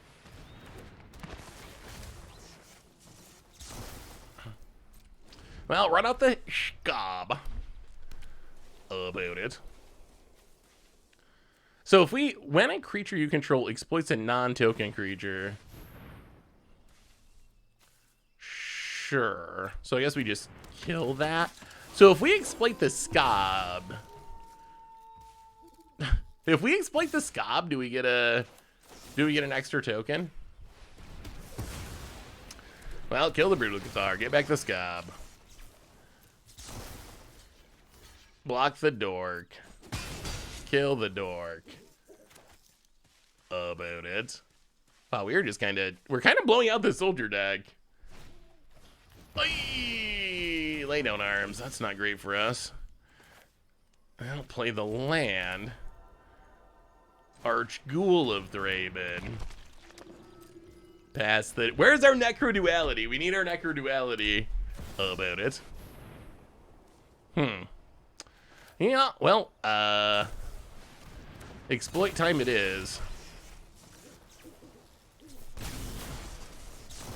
We cannot let that resolve. Glad to see more people. Ooh, okay, we draw a card. Glad to see more people playing Mom. I do think Mom got better in Standard. It was great seeing you enjoy the new Standard and recent video. Do you have a favorite era of Standard? Oh, there's a Necro. Everything is coming up zombies at the moment. Wow, this is so good. Fell Stinger. Copy it. Fell Stinger. Sack the Fell Stinger. Draw some cards. Trigger Arch Ghoul. Oh, another Necro Duality. Mill the land. Fell Stinger. Sack the Fell Stinger. Trigger, draw some cards. Top card, get it for free with Arch Ghoul. Play the land. I think my favorite era of Standard that I have played. He's still sleeping and he's having a dream. He's so funny. He's like laying there sleeping and he has these weird dreams where he must be like chasing something. It's gotta be like the best dog dream. But he's like, he starts to like move his legs like he's running. It's just like I'm imagining he's like chasing a rabbit through the woods or just like living his best life. It's gotta be the dream he's having because he just seems so. It's pretty funny to watch from the outside, but he just seems so happy. I think my personal favorite era of Standard, and I mean I have really actually been enjoying this era of Standard since the bannings. Not to the point where it's on my all-time favorite list, but I think for me it's really con Standard. I think cons are maybe Innistrad. Those were two that really stand out for me for being my favorite eras of Standard. Well, that was actually pretty good. That was actually pretty good. So what is your favorite era of Standard? Oh, also if you're in Baltimore for the Command Fest / SCGCon next weekend, come say hello. So what do we learn about our decks today? Vampires. I don't know how much of it was the matchups, but didn't do super well against the Troxa decks. I think we went 1-1 in matches outside of that, but then we played a Troxa Ram twice and it felt really rough. So I don't know what the solution is. I think that's the next step in the evolution of vampires. Honestly, you know what the answer is? It's not necessarily the answer I want, but I think the answer is probably cut Edgars, cut Welcoming Vampires, add Corpse Appraisers, and essentially switch to being Grixis Vampires. Because a lot of the cards felt good. The new Lord felt good. The Blood Synergies are good. Blood Tithe Harvester is obviously good. So I think the answer is, sadly, drop the white, be Grixis, and that lets us play counter spells that just answer the Troxas. That's one of the best answers. And then I think we're actually one of the most powerful combinations, I think, of sideboard cards right now is red and blue, because Lithomantic Barrage is so good against the best aggro decks in the format. Soldiers, Esper, mono white. So you can play 4 Lithomantic Barrages, and then you play a bunch of counters, which are the best cards in your deck against Atraxa, against Control. So I could actually see Grixis Vampires be really, really good. I think that could actually be a really good option. So I think maybe that's the next direction that we go with this deck.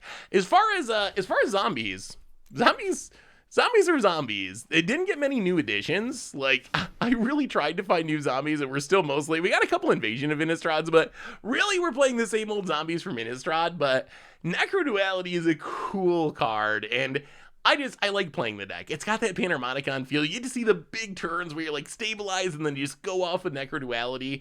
Plus, it's a blue deck, so you get the good counter spells in the sideboard. So I really like that one, and I'm still just really liking Standard right now. So Fingers crossed that it stays good, but for now I think it's good. What is this 0-3 blue color quest next to your mastery level? 0-3 blue color quest. Oh, hang on. What is that? Sparky. Tester skills. I haven't seen that before. Wait, you got to beat Sparky? I mean, that's kind of a cool sleeve, actually. Like, the sleeve is actually sweet. So apparently, oh, Ice Age, boy, I haven't been around for that long. Have I played the new Zelda game? You're actually, Cornelius, the second person to ask me that tonight. I have not, but apparently I have to, because everyone's saying it's really, really good. Oh, Kaido's a very strong card. I could see Kaido being in there. Where's the mullet, Father Olive? People want me to get a mullet. I can't bring myself to do it, but maybe someday. Maybe someday. Anyway, everyone, I think that brings us to the end of our stream tonight. Awesome to see so many new viewers tonight. So welcome, new viewers. Super awesome to have you. Our stream schedule, we stream Tuesdays and Thursdays is the main schedule, because we also do tons of YouTube. If you don't already know that, there's a ton of YouTube stuff. So that's the normal stream schedule. Ghost Draga, welcome to the Fishbowl. Thank you so much for your subscription. Big soup cheer for you. So next stream on Tuesday. In the meantime, check out the YouTube. If you missed anything, you can find it on the replay YouTube. And one more reminder that our sponsor today is Card Kingdom. And if you need some magical cards, you can get them from cardkingdom.com/mtggoldfish. Most importantly, thank you to all of you. Like, seriously, y'all are the reason that any of this happens. You're amazing and awesome. And I love y'all. And I hope you have an amazing night. And have a great weekend. And yeah, I'll see you on Tuesday to have some more fun. So until then, everyone, have an amazing weekend. I don't care what you're doing. Have a great time. Love it. Enjoy it. And I'll see you on Tuesday. Until then, everyone, have a good one. And I will talk to you soon.